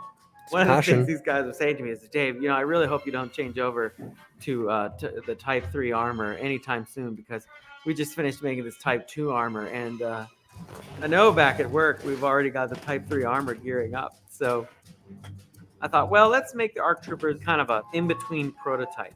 That also made sense from a story standpoint, because this is very early in the war story. Dave had us, try to combine a lot of different things. You can kind of see the T-visor that is in our original clones, and then also the Stormtrooper goggle shapes mixed together in the Episode 3 helmet. So this is basically an Episode 3 clone helmet, except we kept the fin.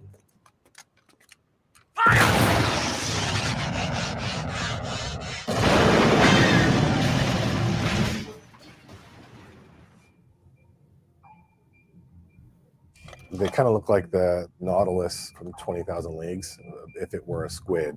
That's kind of what these droids kind of remind me of anyway.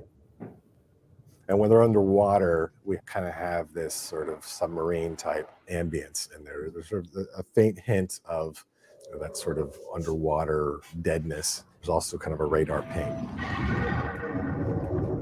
The ship itself then kind of becomes this droid. Like we kind of do with a lot of the droids that don't actually speak, is we want to give them a voice. That's the instinct that we always have with these things. We want to give them some kind of way of expressing some sort of emotion, which is generally they're really angry about something. So it's got a high-pitched squeal, sort of a roar that happens when it's about ready to drill into puncture the side of the Commando building. Well, that was sort of our little signature element to the squid droid. Anakin, the city is under attack. I need you down here now. On my way.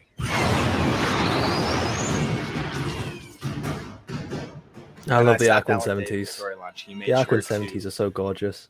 tell me that he wanted the space Smudboy. battle to be huge, Hello. epic, and bigger than Hey, buddy. anything we'd ever done before. I said, Kyle, we really need to have a good space battle here. This is the defense of a major military operation for the Republic. It has to be a huge scale. And the poor guy, he showed me these early shots of, the battle he was thinking. And I remember saying to him, I said, Kyle, you do plan on having spaceships in my spaceship battle, don't you? And so we went back and basically doubled the amount of ships in every shot.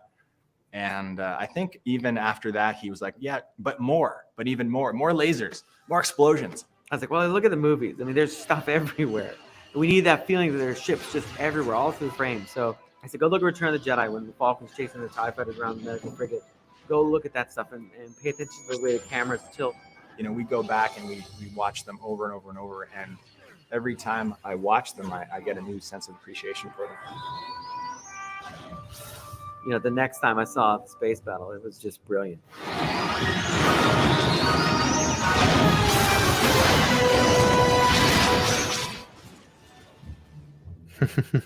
I remember this. Team will know my favorite word is layers.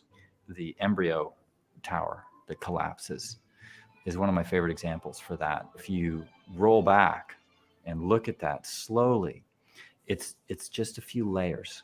I've got these explosions of things falling, and then I have another layer of this like cloudy dust. And then I have, instead of the shattering of the glass, let's just have a bunch of twinkly bits falling down. I'm a huge fan of twinkly bits. Twinkly bits. And so it's just adding in these layers to make what is a simple explosion look more complex. Yes, sir. The droids have been pushed back to the main hangar. For Shakti, all of that costume was down at the archives, so we got to make her trip down and find out, the questions that fans have been begging to have answered. Like, Shakti is not barefoot. That's another one of those debates because she's appeared with no shoes before, but if you're going to be screen accurate, she actually is wearing pretty giant go-go boots. She was also one of the first in the show to get a full Jedi robe with sleeves, which is a big deal. We had compromised with Barasafi and made her cape, rather than the floor-length cape that you would see in the movie, we'd sort of cut it down to a half-length.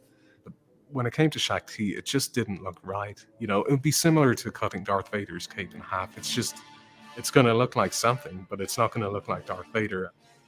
Cloth simulation is not something that technically is hard to do, but it takes a lot of time to set up. And if it takes time, that means it costs money. I think it was all worth it. You go, well, that's the Clone Wars version of Shakti. A Jedi does not feel concern, Lamasu. However, I have noticed this unit of clones have been Deficient? You go. No, you go. Now! Less yapping, more blasting! The Domino Squad is a special group of clones. They are thought to be defective, actually. They all have their sort of idiosyncrasies. One of them repeats every order. Comlink, just relayed orders from... We all heard the orders, Echo! Stop calling me that! One of them is overly aggressive. It's heavy. CT-782, you're breaking formation! Just follow my lead, will ya? Fives, Echo survived the longest. They end up in several other episodes. Thanks, CT-27-55-55. That was close. It's Fives. The name is Fives. He's got a dry sense of humor. It's all a big joke to you, right? Like those little nicknames you and your clone brothers give each other. Nicknames are actually a pretty good idea. I could take one for you right More now. than Like rather than have you ever heard that little story about it's like a story from Next Place in China. It's like where they had a tradition of naming their first kid with a really long name, and then the second kid gets a short name. So you have their first kid's name was like Cherry Cherry Pip Pip No Sarimbo Cherry something like that. It was like really long, and they had a brother with a short name. But during the story, the first kid drops down the well, so it took forever for the kid to say his brother's name. So it's like, oh no, no Sarimbo Cherry Cherry Pip Pip just fell down the well, and it took forever to say his name. And by the time he said his name, like drowned or something. So, how the rest of the story goes, but it's like that. So it's a lot easier to just give them like a nickname like Fives or something rather than list the entire roster of numbers. So it's not just it's just as fun or cool. It's actually practical to give them nicknames. Well, in terms of like you talking about in terms of the identifying the story, or in terms of like for the audience or for the people in the story themselves? I think kind of both. All of them. Especially even in terms of the logic of the story itself, where if you're in war, it's easier to give these clones nicknames because they don't have actual names. They have numbers and letters and stuff. So instead of saying R5577059141 or whatever it is, you give them the nickname. You just give them a nickname. Really easy to remember, easy to say nickname. Jeff. Yeah, like Jeff or something. It's also real, kind of realistic as well, and it gives the clones more individuality if they have a name rather than number. And they ask in one of the episodes where you meet Cutler Quain, who's this clone who's gone AWOL and had a family with this lady. He says, you have a name rather than number. Why do you think that is? And he says, well, maybe the Jedi think it's a better way of distinguishing us. And he says, more efficient than a number. Yeah, it's militaristic nomenclature. That happens in real life.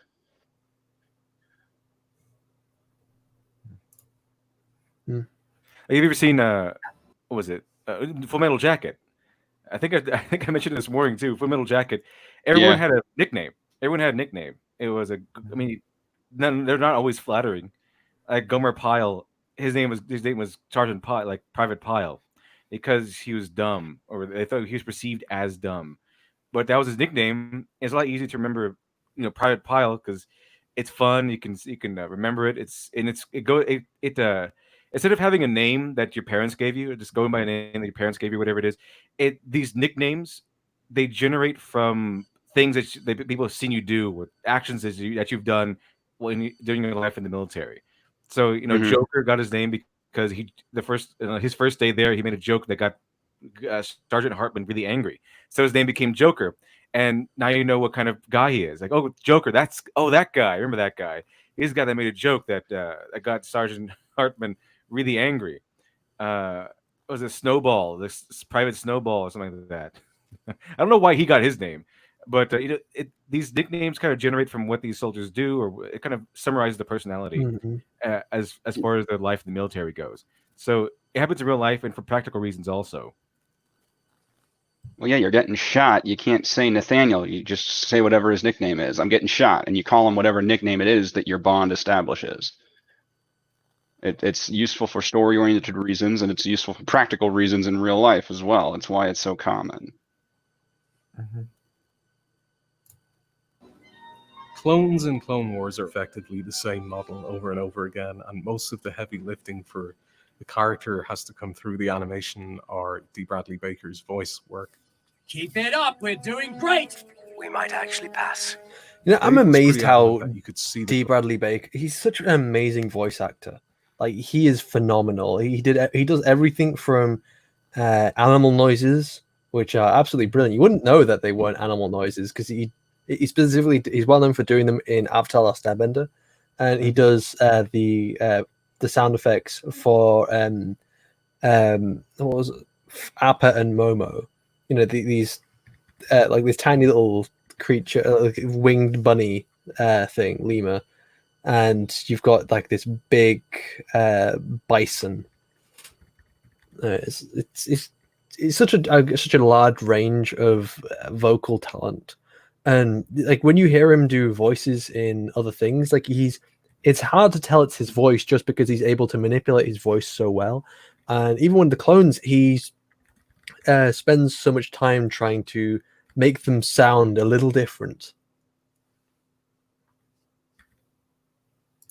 Clones' faces during the training sequence. He felt it was important that you didn't just see helmets because it would be even harder to read what was going on, emotionally with them.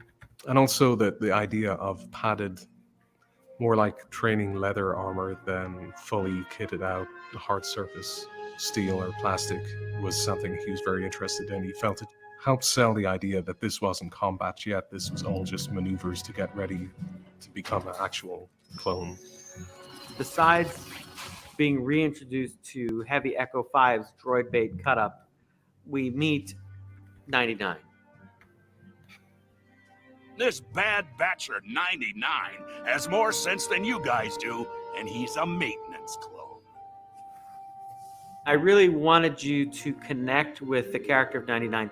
I wanted you to feel how much he wanted The so clone badly equivalent of Finn, apparently. to be just like everybody else. 99, you can't. I'm a soldier, like you. When really his greatest asset was that because he wasn't like these soldiers, he could see things more clearly than the clones of the Domino Squad. While 99 would have had physical limitations that we aren't familiar with in the other clones, he does I don't not know. have. I think a any cloning mental facility wouldn't have a guy like this concept. running around. Well, like a failed clone. It's like Yeah, they'd be like, get rid of that one. I'm pretty sure they would Or probably they- euthanize that guy. Yeah. They use him as a janitor. So it's like, well, we need someone to clean the toilets. Well, I guess we use this failed clone. Oh, yeah. They would use a superior cleaning toilet clone. Yeah, that's everything else. Everything else failed on that clone except his toilet cleaning skills. So they make him clean all 10,000 toilets every day.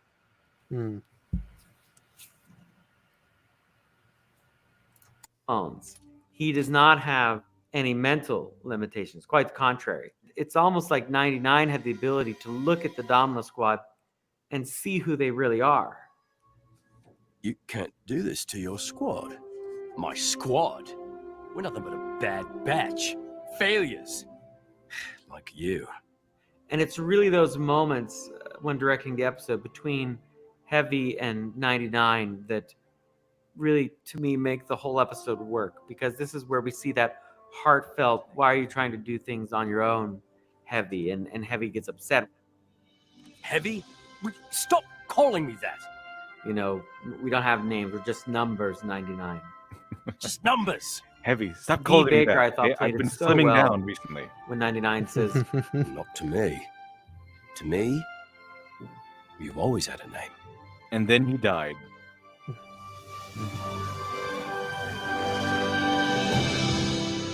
People just really enjoy looking at clones in general and what clone training and life is like.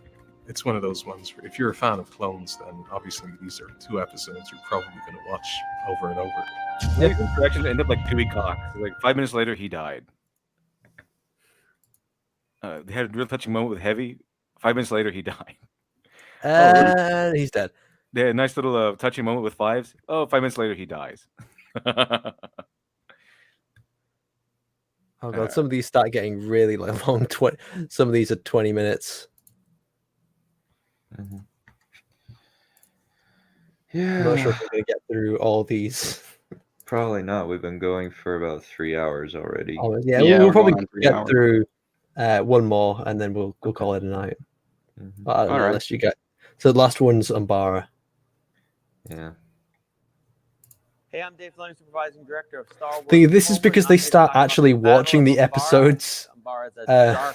World, Instead of breaking down some behind the scenes stuff, they have people from behind the scenes just sit down and watch good it. friend, Jedi General Krell, not the nicest Jedi, as some of you may remember.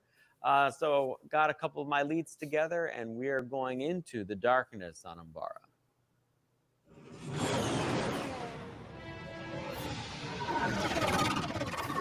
So Umbara is like such a great First of all, fan favorite. Umbara and Arc, I think we really wanted to go for something that was different.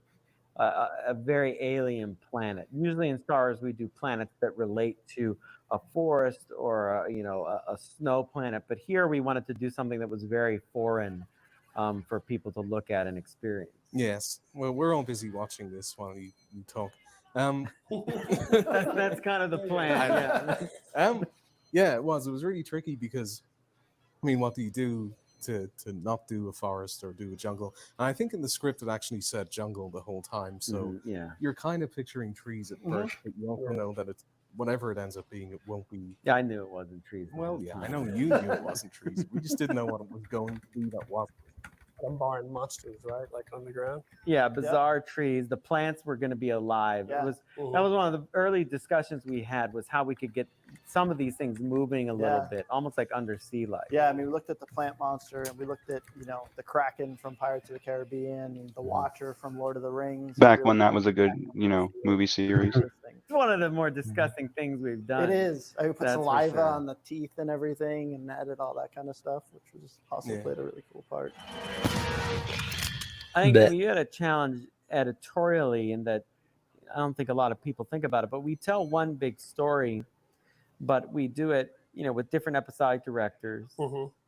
It's almost like having different teams Stu of did the first people. one, yeah. Stu's episode, Darkness on Umbara, that was a little wider. It was kind of more about the battle, more about getting On into the planet. a wider scale of the battle. And then the Caterpillar, they came in, and also the Spider Droids came in on Walter's episode. Yeah. And he was able to really make those come alive in a way that it was great. Yeah, it was really impressive. I mean, you can't talk about Umbara without talking about working with Walter. Yeah, and the yeah, experience for the whole crew. For everyone, yeah. I think it was educational for us in many areas. Just especially the amount of detail, the thought process that goes into everything. And then of course that Walter's he's so Dooku. Sure. To us. I mean, one of my favorite things is how he reminded us. We even had him do temp voice work as Count Dooku. Yeah. And he was game for it. I mean, that was the best thing, I think, is those guys that come in to do guest directing really become a part of the crew really quickly. Yeah, definitely. Yeah, he brought that with Krell just talking to Obi-Wan at the beginning of his episode. There's that moment where he's like Robert Duvall in Apocalypse Now. Yep. He was definitely trying to go for that, where all the explosions are going off and he's just standing there unfazed by it. Remember, General Krell, the entire invasion depends on your battalion. Now, Krell was actually originally inspired by a drawing you had done years way ago. back in season 1. Years ago. I mean, there was him who was whatever Dexter Jester's. What is he? A basilic or Basilisk. I'd call him Basilisk. Whatever he is, there was like a doodle of one of those as a Jedi. There was a drawing of a Toydarian Jedi. He was just Dexter Jester as a Jedi. That'd be awesome. Dexter Jester was a secret Jedi. They just brought him in. There's a background character in Phantom Menace, and he ends up being quite a fan favorite, popular Jedi, at least within the expanded universe. I can't remember his name now; it's escaping me. God, if a voice would hear, he'd remember it. But yeah, there's a specific background character that Qui-Gon Jinn just kind of walks past. It's like, well, he's a Jedi undercover. Why not? Things in the move from behind the main house, the big rock. Wow. Bunch of That stuff. drawing Wow, I had no idea. disappears Yeah, yeah. Cool. into Yeah, someone's, really. you know, box that went home or something. I don't know what Don't look happened at to me. it. It wasn't me. Yeah, Killian's Lucasfilm wall. property. Have you So- looked at Killian's house at all? It's kind of. There's a giant stack. It's in his kitchen. Yes. So no, but yeah, Krell was, well, his name wasn't Krell. He didn't have a name. He was Right. just one of a sort of lineup of random potential Jedi. Yeah, it was also good to kind of experiment with a different body shape as far as Yeah. you know. We've seen Dexter Jester. He's kind of a guy that, you know, he watches his Monday Night Football. He's eating a lot of burgers. Yeah. This guy is gonna be a lot more fit, you know. I think one of the things we Yeah. took from Dexter was the gullet, and we actually put Mhm. some animation on that, which really I think helped in like breathing moments and slow moments with him to really start seeing that moving. I'm trying to think for the audience. This was probably the first story arc where they saw the new buckets. They might have appeared in the Mercy Mission episode. It was Mercy briefly. Mission. Mercy Mission was the first, But yeah. this was the first in earnest that they really got to see Yeah. a ton of them. Yep. Yeah, And surprise, we revealed surprise. Rex's new helmet. Wolfpack get the first Well- one with the new armor. Pure coincidence. Wolf I'm got sure. another helmet too. I mean, he's Yes, yes, people he say he's did. got one helmet per season. He's the trendsetter. He is. It's more like Well, one he's helmet Wolf. per show. Wolf It's is like the every best. time he shows up, he's got a new helmet. He's a fashionista. He is. Apparently. Yeah, he really. Yeah. He's got style. Yeah. But But whereas still, Rex won't give it up. no. No. Rex keeps trying to wear the same armor. He's hybrided his old armor into what you see now, and we thought that'd be kind of a good character trait for Rex to have, is that he's welded his armor. It makes him more unique. I think what was great was that we got down in the clones' sort of point of view. It would help if you eased their minds. What, you mean coax them into following another one of Krell's suicide missions? And this is a great scene right here between Fives and Rex because of the dynamic that they have going on. Yeah, it was interesting because Rex is trying to follow, he's trying to follow the orders that Krell's given him, and you have Fives who easily can kind of see that this is wrong, and he's taking action. We're soldiers. We have a duty to follow orders, and if we must, lay down our lives for victory.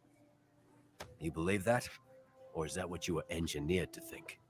You know, the strategy of these episodes before we begin to shoot anything is as important as the final lighting in many cases. Yeah.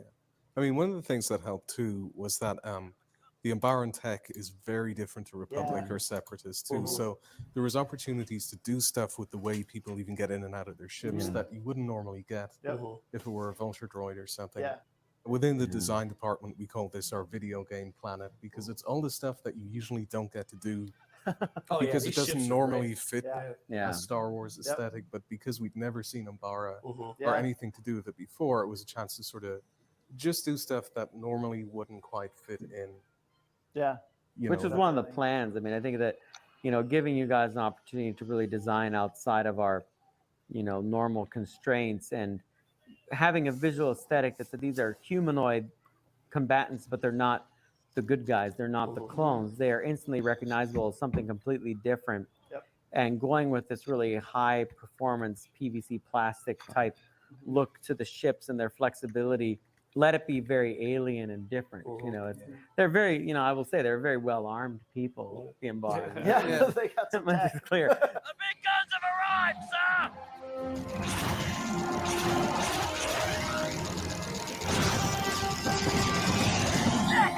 It's amazing too because they have all this high-tech stuff, but they apparently never discovered the ladder because there isn't a single Very rung true. anywhere. Everything is a force field that floats. Well, they're beyond the ladder.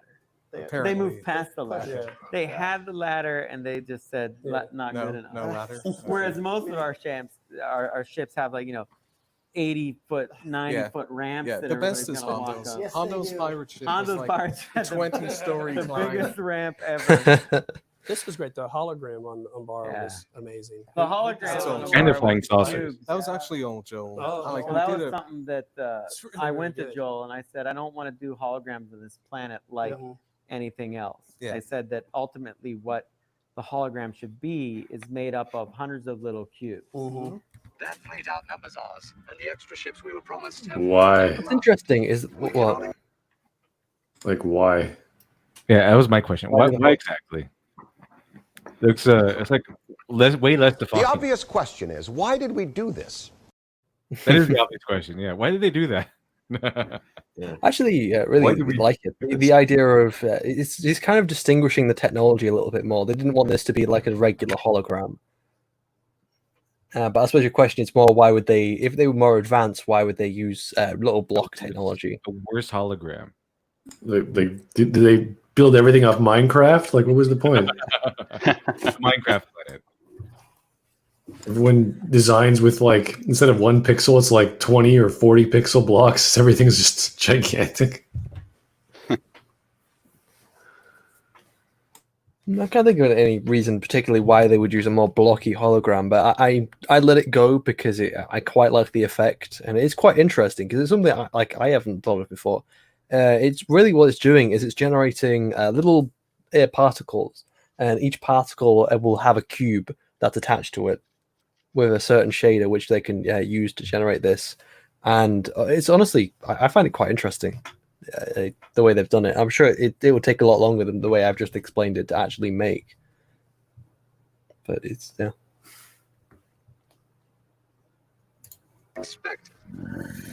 It is sound effect. It was really great that what those guys did. You know, It gives everybody, and that's the thing on this show, as you guys well know, is that you have people that want to creatively leap. And I know if I say, Joel, I want to make something out of hundreds of cubes, sure, and I want it to come together and then fall apart like a C, that he'll actually find a way to do it. He's never daunted by anything. I mean, the guy just very true. It's like, I can do it. And I don't even know if when I ask him this and he says he can do it, He's just saying that. I don't know if he has any clue how he's Not going at to do that it. point. He's thinking, oh, God, I have to do this. But he finds a way to do it. Yeah. He took a quantum leap. Your animation also followed suit. I mean, I ask you to do nutty stuff all the time. The tense. The tense. We'll get to the tent flapping. That was a major battle. Well, this was incredible, by the way. This was awesome. The shot that Kyle Dunleavy set up where they're flying through. Yeah. The way he did that was he actually set up the whole space battle in one file, and then he flew the planes through it on a track. And he brought me up to his desk. He says, I want you to see something. And he played it. And it literally was like one of those IMAX theaters. We were flying through this all as one shot. That's awesome. Wow, that is awesome. I mean, that Dunleavy. I mean, he's just this was, I mean, a rock star. It's unbelievable. And this space battle has a ship that was pretty much designed by George. That thing. The barbell, the dog barbell. barbell. Yeah. I mean, Andre barbell. That's what we call it. That guy right there. That thing is that's a brand new ship for this episode. What's it called? What's that? Donuts and barbell. That's George Lucas's. What do we call that? It's like that's movie Ob's diet. The separatist it's supply. He eats the barbells. What about none of us know? There are kids out there right now going, hey, it's called this. Yeah. But we do really work on the show. That's undeniable. The barbell. Yeah. But do you know why we designed this ship? Yes. Would you like to tell the story? You may tell the story. Really? You sure? Wow. Well, I'll correct you. Okay. Well, this originally was the Donut, right? The Trade Federation. This is the Trade Federation battleship. That's correct. And then I think this is, as I understand it, George felt that wasn't really a warship, that they used them in combat because they didn't have enough other ships, but ideally they would use something more like this. It would almost be like taking an oil tanker into a naval battle. Close. You could kind of do it, but it's not. You're not quite getting there, kid. You're close. No, all right. That's very similar. Yes. All right. True. But I mean, that's a great in-world explanation. Okay. So we'll go with that. Okay. In reality, as much as there is in the show, George wanted to separate the Trade Federation vessels from the Separatist period. Because something that's really come to light in the Clone Wars series is that George sees it as separatists, republic, and then in the middle is big business, the corporations. And he felt that the donut ships represented too much the Trade Federation from Phantom Menace. I see, like the aristocracy or something, like something that. Well, just as that they're trade. Yeah. And that they sit neutrally in the war, shipping arms to both sides. Now, you can bring up to him, well, but in Revenge of the Sith, you see these painted up as battleships in the big battle. Yeah. But at that point, they had kind of thrown all in with the Separatists or the Trade Federation maybe did. That all needs to come to light with Nuke, Gunray, Wat Tambor, San Hill, Pas Ardente, all those guys, and explaining who the Separatist Council is that you see in the films versus the Separatist Senate versus the Trade Federation and the guilds, the Commerce Guild, the Trade Federation, the Techno Union. That's why we have all those guys we've invented that have nothing to do with the council that you see. Because in the EU, it's always been seen as a Trade Federation or separatists. But that's not true. Obi-Wan Kenobi witnessed a business deal going on. And in the business deal, he saw those corporate leaders telling Dooku they're going to sell him arms and sell him droids to build an army. That doesn't mean that those corporations don't also have deals with the Republic to give them arms. But it got blanketed in all the media that it was very black and white. But the Clone Wars anything but black and white, as we know. So the barbell ship, what we call the barbell ship, which I'm sure has a real name, which probably has a real name that I'll get email on my fan page any second now. But the barbell ship got created to say this is a separatist fleet ship that is used for transporting arms and armaments. And then we've never used a donut ship since as a separatist ship. We did in season 1, we did in season 2, possibly even 3. Maybe. But remember when we went to Pantora? That was a donut ship. And George had us take all the blue markings off of it, I believe. And treat it just as a Trade Federation vessel. And that was kind of what led to the creation of this ship. So you see, it was a simple explanation. And almost exactly like what you said. Well, kind of. It was very similar. Then there it blows up. But then it was very late. It blew up really well.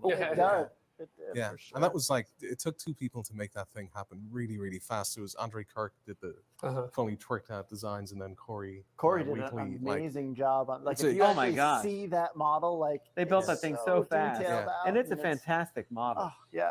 I mean, yeah, it was pretty much done in like 2 days. how It was, many like, really times, fast. here's a good question.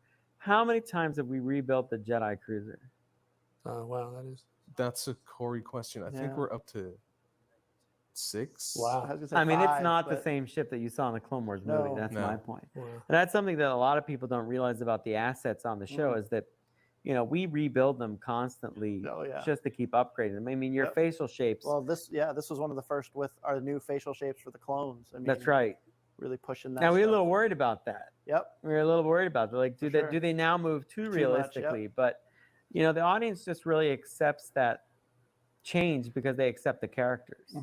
That is what's interesting here too, because the facial expressions on the clones are, you can see they're different. Like you were talking about it this morning with the brow, you can kind of rig it to where one has a lower brow, and then that way you can differentiate them other than just tattoos. Well, that's something we facial should hair. follow up on, which is earlier in the day you were saying, like, how do we make the clones all seem like different people? And I said, really, it begins with Dee's performance, without the a doubt. vocal Yep. performance. But I mean, you could probably go Yeah, well, more I at mean, length on you know, how like you you actually just said, do we it. lower the brows a little bit for certain ones. We, Jesse had them just a little bit higher overall. One had a little bit more of a tilt of his head. There's different little sort of things that you just can do to signify it really. And then you came up with the clone triangle. The clone triangle, which I still have in my office. Which laid out like where Fives is at, where Rex is at, and it basically shows like what their allegiances are, and you can I use that as a guide all the time. So what's the clone triangle? Is what one is more conscientious? And Yeah, it's one is something that more- Dee Baker and I use when doing the vocal performances. We have, this triangle, and we'll say that, cut ups on one side of it. Yeah. Like he's more of a joker. Mhm. And then Fives is more of your regular soldier. And then maybe, Tup is somewhere Tup, in yeah, or between. Dogma, I guess. Right. Dogma We would go be from on the like other. very experienced to inexperienced Yep. to how they think about Exactly, the yeah. war. That's great. Yep. And those 3 factors. And Rex is always kind of He's the- smack yeah. dab in the middle. Yep. He's Dogma the- is definitely the one that listens. Like that's why in the end of this, he's Uh-huh. the one that listens all the time and thinks that whatever Krell says, that's what I have to Yeah, do. that's the yeah. And Fives has more of that thinking. He kind of starts to figure things out on his own, that kind of thing. So yeah, This it was a helps. great scene. Yeah, it's. The execution scene. Mm-hmm. I remember when we were editing this, it went through about 5 or 6 different versions over the course of like 3 or 4 days. Then we this did it was- again in color. And we we did it Remember, again in color. we got very good because the episodic director did. He was like, the moment of shooting. Yeah. you know, Oh, that's right. The amount of shots. the amount of shots was changed in and I color. was very insistent. Yeah, because before that they were like, they're shooting all over the place, and I was like, "What? That's not how you execute someone." Because I have such experience with that being in charge. I think you don't execute; you take one shot. That's right. Take off their binders. No, we have orders. We have to go through with this. Good luck finding anyone to do it. Now we're coming up to the real drama. Yeah. This is where. This is the heartbreaker. Waxer, why? Yeah, this is where Boyle. I'm sitting. It could have been Boyle. It could have been But Boyle. it had to be Waxer. Yeah. Yeah. And that I was our know. first tier. That's on right. Clone Wars. Like, that The was first time we ever had a character first- cry. Yeah. Not just look like they're about No, to but cry, actually but actually cry. physically Oh, cry with that's one right. tear. And that was all Joel. Yeah. Oh, yeah. I have to say that That was idea, Awesome. It you know, worked really out. came up with the timing between you Mhm. two. Yep. To really kind of find a great place for that. And I remember when Joel showed it to me in his office, and I was like, that's just perfect. Yeah, it You worked. know? And then, the sound design came in with the little trumpet behind and stuff. It was you.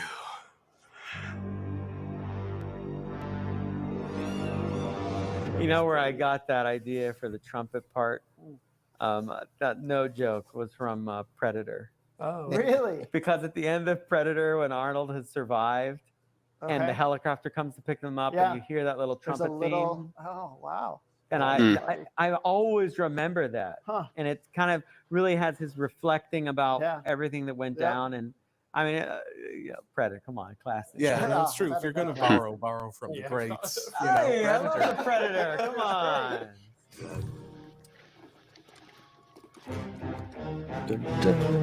I love the scene. General Krell, you're being relieved of duty. I always wondered, as far as the narrative goes, how much fans would or wouldn't know that Krell was going to be a villain and a complete gonna turn turn, point. yeah. And that paid off pretty well. It I paid mean, off yeah. really well, much to our Because a lot of people surprise. didn't know. Yeah. Well, we debated it all. We We're like, d- this is so obvious. Yeah. I mean, what are we doing here? We know that this guy is going to be a bad guy, but fans really hung on to the idea that he had let his attachment just kind of go to the highest level that we've never seen it before, Yeah. and that he wasn't treating clones like people because he didn't want to He's be not attached attached to to them, which them. I think is a fair judgment. But it really worked almost better than we thought in a lot of ways. Well, his demeanor isn't that different from Mace Windu. So when you're watching him the He's first just time rough through, and kinda- he just yeah. seems like he's a tough guy. Very standoffish. I mean, ultimately, something that I've always wanted to explore would be if we had introduced a character like Krell and let it go a whole season. Yeah. Right. Introduce Krell in the beginning and have him be a good Good guy. guy. That would have been. And we yeah. see him doing heroic Yeah, that's things. what killing was. And Yeah. then over the course of 22 episodes, That would've worked. you watch kind of the Mhm. corruption of Krell. One episode is not enough. Fall into Or this the place way it was where- presented I was mean, not enough. the sense of loss already for some of the kids when the clones go down, that would have been. Yeah. Oh, yeah. Because at that point you probably have the kids running around with their Krell costumes, fishing line and forearms, and Yeah. he's my favorite, and he turns out to be a bad guy. That's right. So we saved them some suffering. Yeah, it's just as well that doesn't happen with like the main character or anything. Yeah. You know.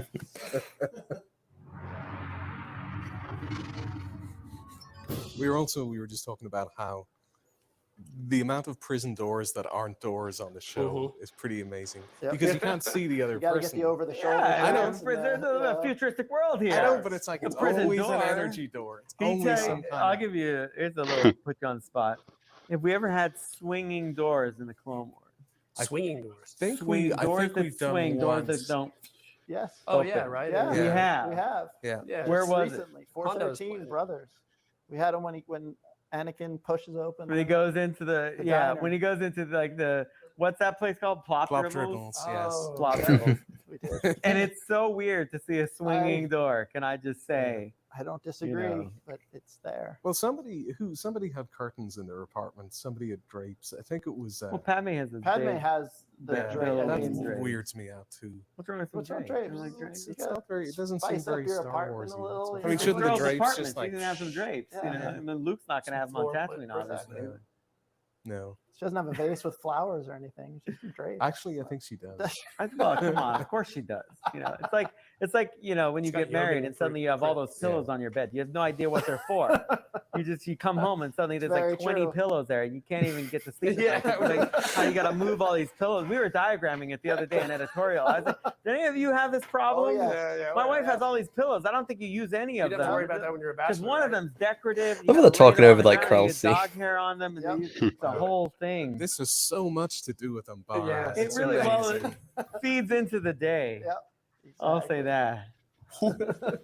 How many pillows do you think Krell has? Yeah. Well, on he his has so bed? many arms. I don't know. Maybe, you know, maybe. He's got needs a body pillow on one side. Yeah. Oh, there it goes. Yeah.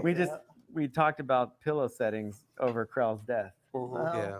That's unfortunate. Well, priorities, you know. Yeah. It's important to note that in the original version of the script, Rex did shoot Krell. And then we deliberated about that. And I talked to Maddie Mektovitz, who wrote the story. You know, I look was at this like, room I of don't white know, men. Because having Rex, who really is, Look at the I think, diversity. to many kids who watch the Clone Wars, an icon. Isn't this bigotry or something? You know, the good soldier.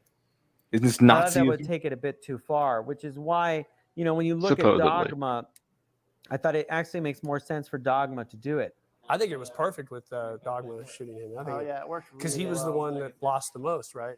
I followed all of your orders, and you made me kill my brothers. And he wasn't mature enough to deal with the issue that Rex had to deal with. It's my belief, and we showed this in the end of the episode, that after Dogma shoots Krell, the military police, they still arrest him. Oh yeah, they And totally do. There has to be a whole trial. They have to look into the whole thing. Sure. I mean, and that feeds into also like, so the Chancellor, you Yeah, know, is he and gonna for those weigh in kids on that how haven't much- seen Revenge of the Sith, don't watch the spoiler part. But for the Chancellor, and when Mace Windu and the Jedi go to arrest him, can they just execute this guy? Yeah, I see. I mean, he's essentially the head of the entire Galactic Senate. I mean, you just can't walk in and kill him and say, well, he was a Sith Lord, because what does the Senate care? Mhm. They're like, yeah, but the trains ran on time. Yeah. I mean, if Mace Windu kills the Chancellor, Mace Windu gets arrested. You know, it's a very complex world. And while, you know, at the end of the day, it's a fairy tale and very black and white, you know, Luke, in the end, it's a personal vendetta with his father and the Emperor at the end. You know, when the whole Death Star blows up. Look at Plunkett's just looking at me. He's just It's like, here we go. Steve, can't even, why even talk about it? Why are we even? I play your role though. I just want to. That's right. That's right. I'll go on like We've that. switched roles. Someday, this war is going to end. Then what? We're soldiers. What happens to us then?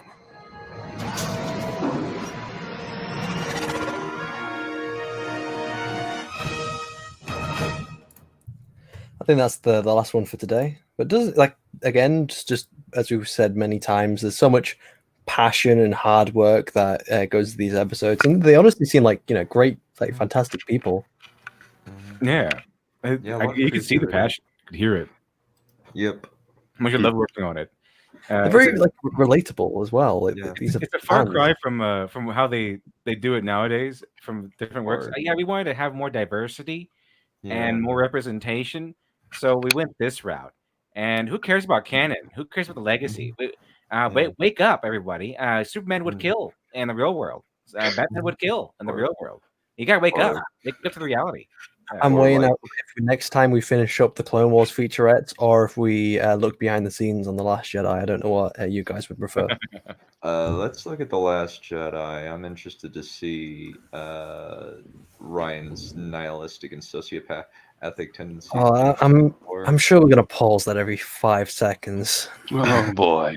Probably like his thing of Luke going off into the. It makes perfect sense. Thing It's is, good character. yeah. It's like it's a heroic thing. He's totally being a hero by ignoring the call to action as opposed to actually doing something useful. Usually, the call is supposed to be unheroic. Okay, that's why it's the beginning of the hero's journey. It's that they want to hang on to normalcy, and then they're just pushed out, and then they go on the hero's journey, and then they eventually become the hero. Refusing the call is not heroic, not really. Yeah. Also, Luke doesn't refuse any call to action after A New Hope. He defies Yoda specifically to answer a call to action, which he shouldn't have taken, according to Yeah, like he because he was baited by his dad, who's a much more competent character than he is at this point in time. Everything that happened in The Last Jedi was a complete reversal of Luke's character development. Because typically, at the beginning of the hero's journey, the refusal of the call to action is common.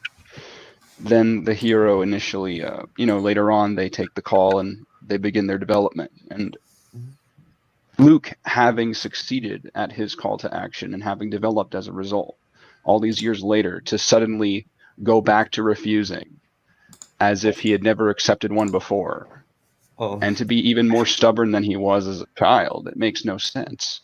It's extremely disrespectful to the legacy of the lore.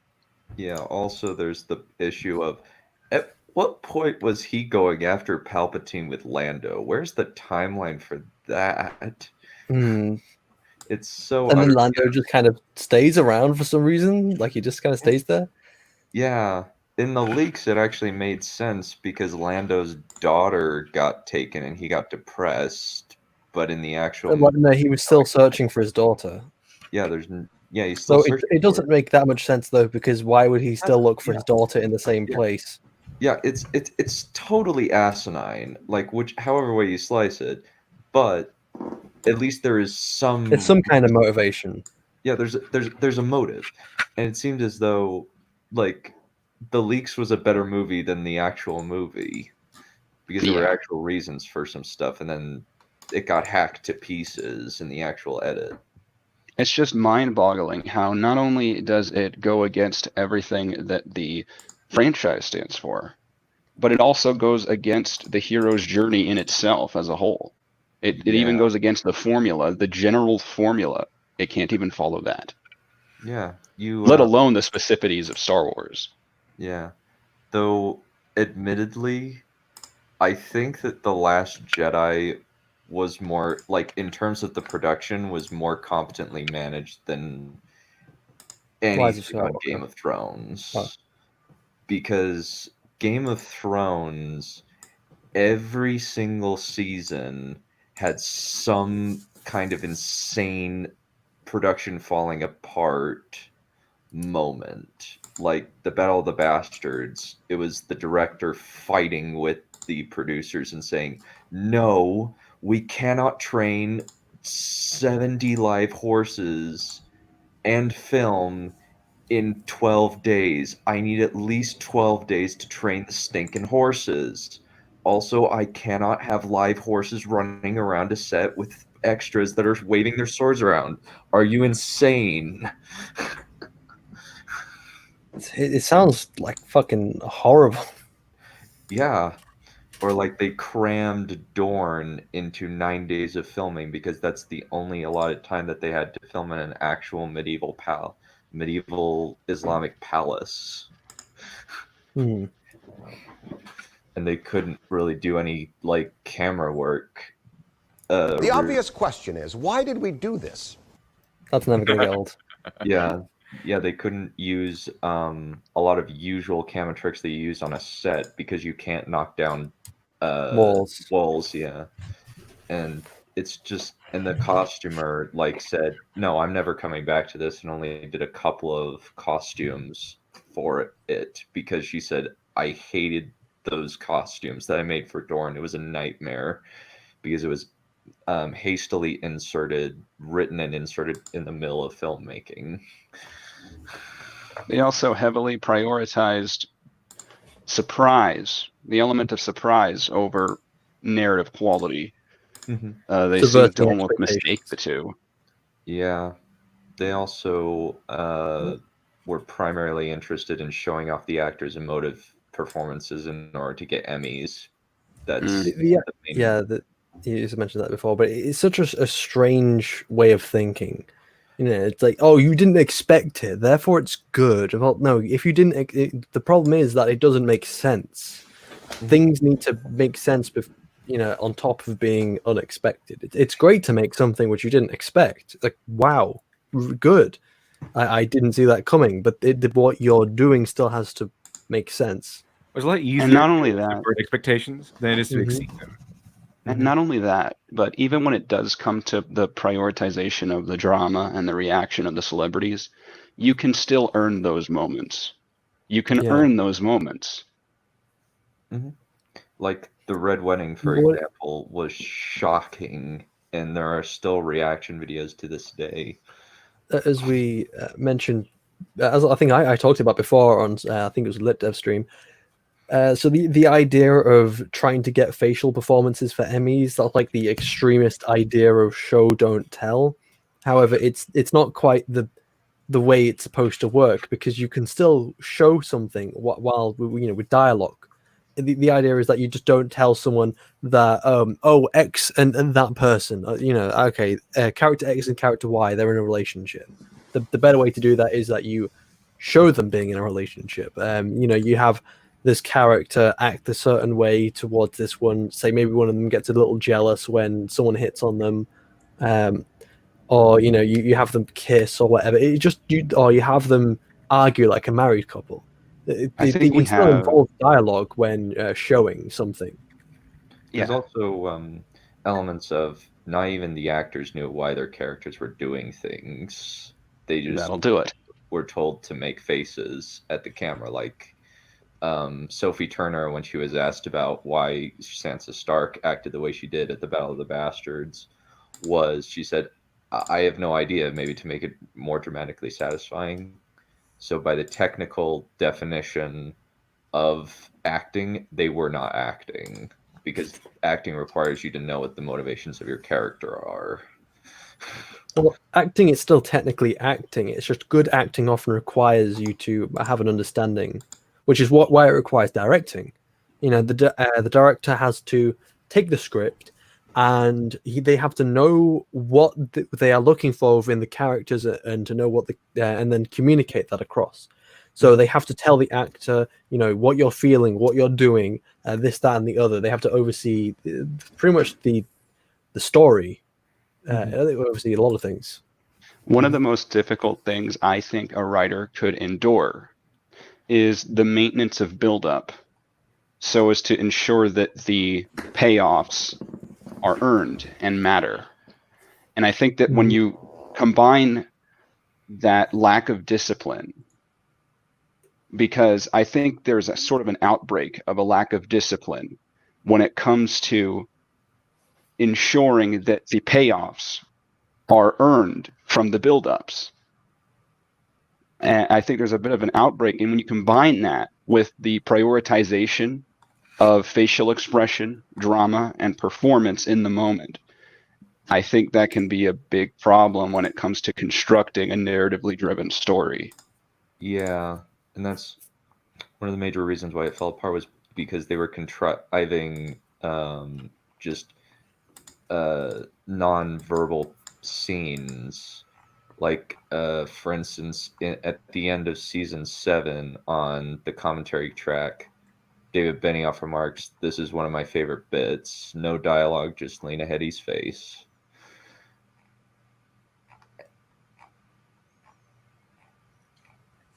I actually think that a great example. Who is about to speak? Oh no, go for it. I think a great example of earned buildup is Halo 2. I think that Halo 2, because I recently played it with a friend of mine, he came to visit me, and Halo meant a lot to him, so he introduced the series to me. Prior to which, I didn't know much about it. And I noticed that Halo 2 was extremely narratively driven, and Halo 3 had all the payoffs, but those payoffs that were in Halo 3 were earned by Halo 2. It was all build up, it was all world building, and it was very interesting. Yeah. I found myself very invested in the second game. And I think that that's a perfect example of when you look at something where you're trying to judge whether the payoffs are earned and whether the payoffs are of high quality, of high caliber. When you get those reaction shots of the actresses and the actors and these celebrities, whether those performances, you know that they're earned by the actors, but what about the story? Does the story matter? Yeah. I think that's where a large majority of these issues lie. It's a lack of discipline But maybe it's not just that. It could also possibly be inability to maintain that discipline when there's a shortage of time or when there's stress from producers. Honestly, I don't know, because I'm not cutting them too much slack. So don't get me wrong there. But I think there's overall a lack of discipline. Yeah. I'm not saying I could do it. I'm just saying I I would agree. think I could not do it. One of the issues is that they were given pretty much almost a relative blank check but the problem was they just weren't able to budget time properly because they didn't do any research in seasons 5 through 8. Like all they did for the Battle of the Bastards was they researched a bunch of Akira Kurosawa's films and didn't research, oh, he is actually killing and maiming horses on screen because this is before animal rights rules. And they said, we want actual physical horses, we don't want CGI. And like, okay, there are limitations to what you can do. So sometimes you have to do CGI because there's just health and safety concerns. Like especially when it comes to horses. Like in the UK, isn't there a law that on screen you cannot have two horses physically touch or like look like that's going to happen? Well, I don't know from experiences. I have not filmed horses touching, but I would understand if that was a thing. Yeah, I believe there is, like Miguel Sapochnik, like he actually did an interview where he very candidly discussed like the nightmare that went on filming the Battle of the Bastards and what the fighting was with the producers was like. It sounds like whoever was responsible for that rule was trying to cover all the bases. Yeah, I would agree with that.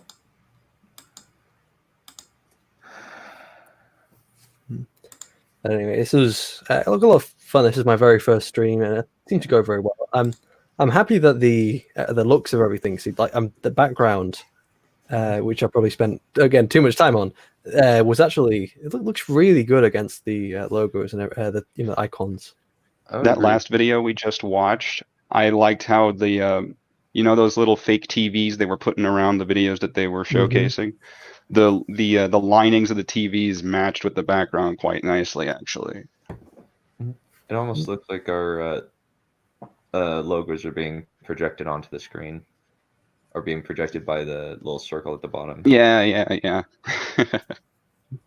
I don't know if any of you saw it at the beginning because I can't remember who was there at the beginning. I just think it was only done, but we do have an intro. So I'll just put it in there. You're listening to the Grand Army of the Republic broadcast, the voice of the Outer Rim.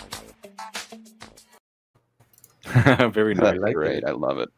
It's a nice tie-in to the whole clone theme. Everything's clone. Troopers are there. You have clone troopers. You have a Venator background with a Clone Wars holotable. But anyway, I guess we'll close up now, and I'll free everyone to go do whatever the hell they want to do now. So, anyway, thank you everyone for watching who did stay to watch. Thank you to the guests, Dunn, Demon of Visord, Smudboy, Ledger Devil, Voice, and Ken, who also showed up a little bit. Thank you to everyone who actually showed up in the chat. I didn't think that. I honestly thought no one was going to watch this, but I guess maybe people have actually been interested from the other streams to actually see everyone come on here and talk about Star Wars. And when I honestly didn't know what quite to think when Glib suggested I do a stream, and it seems to have gone all right enough. Maybe a little bit more. And I guess we'll try for another time looking in behind the scenes of The Last Jedi. Oh no, not Last Jedi. So yeah, it is The Last Jedi. Why did I think it wasn't? Just sounded weird in my head for a second. Yeah, we'll look behind the scenes of Last Jedi, and then maybe another one we will look at fan films. It's something we've been planning to do for a while. Anyway, thank you all for watching, and we'll see you another time, probably on Ledger Devil's morning stream tomorrow. But see you then.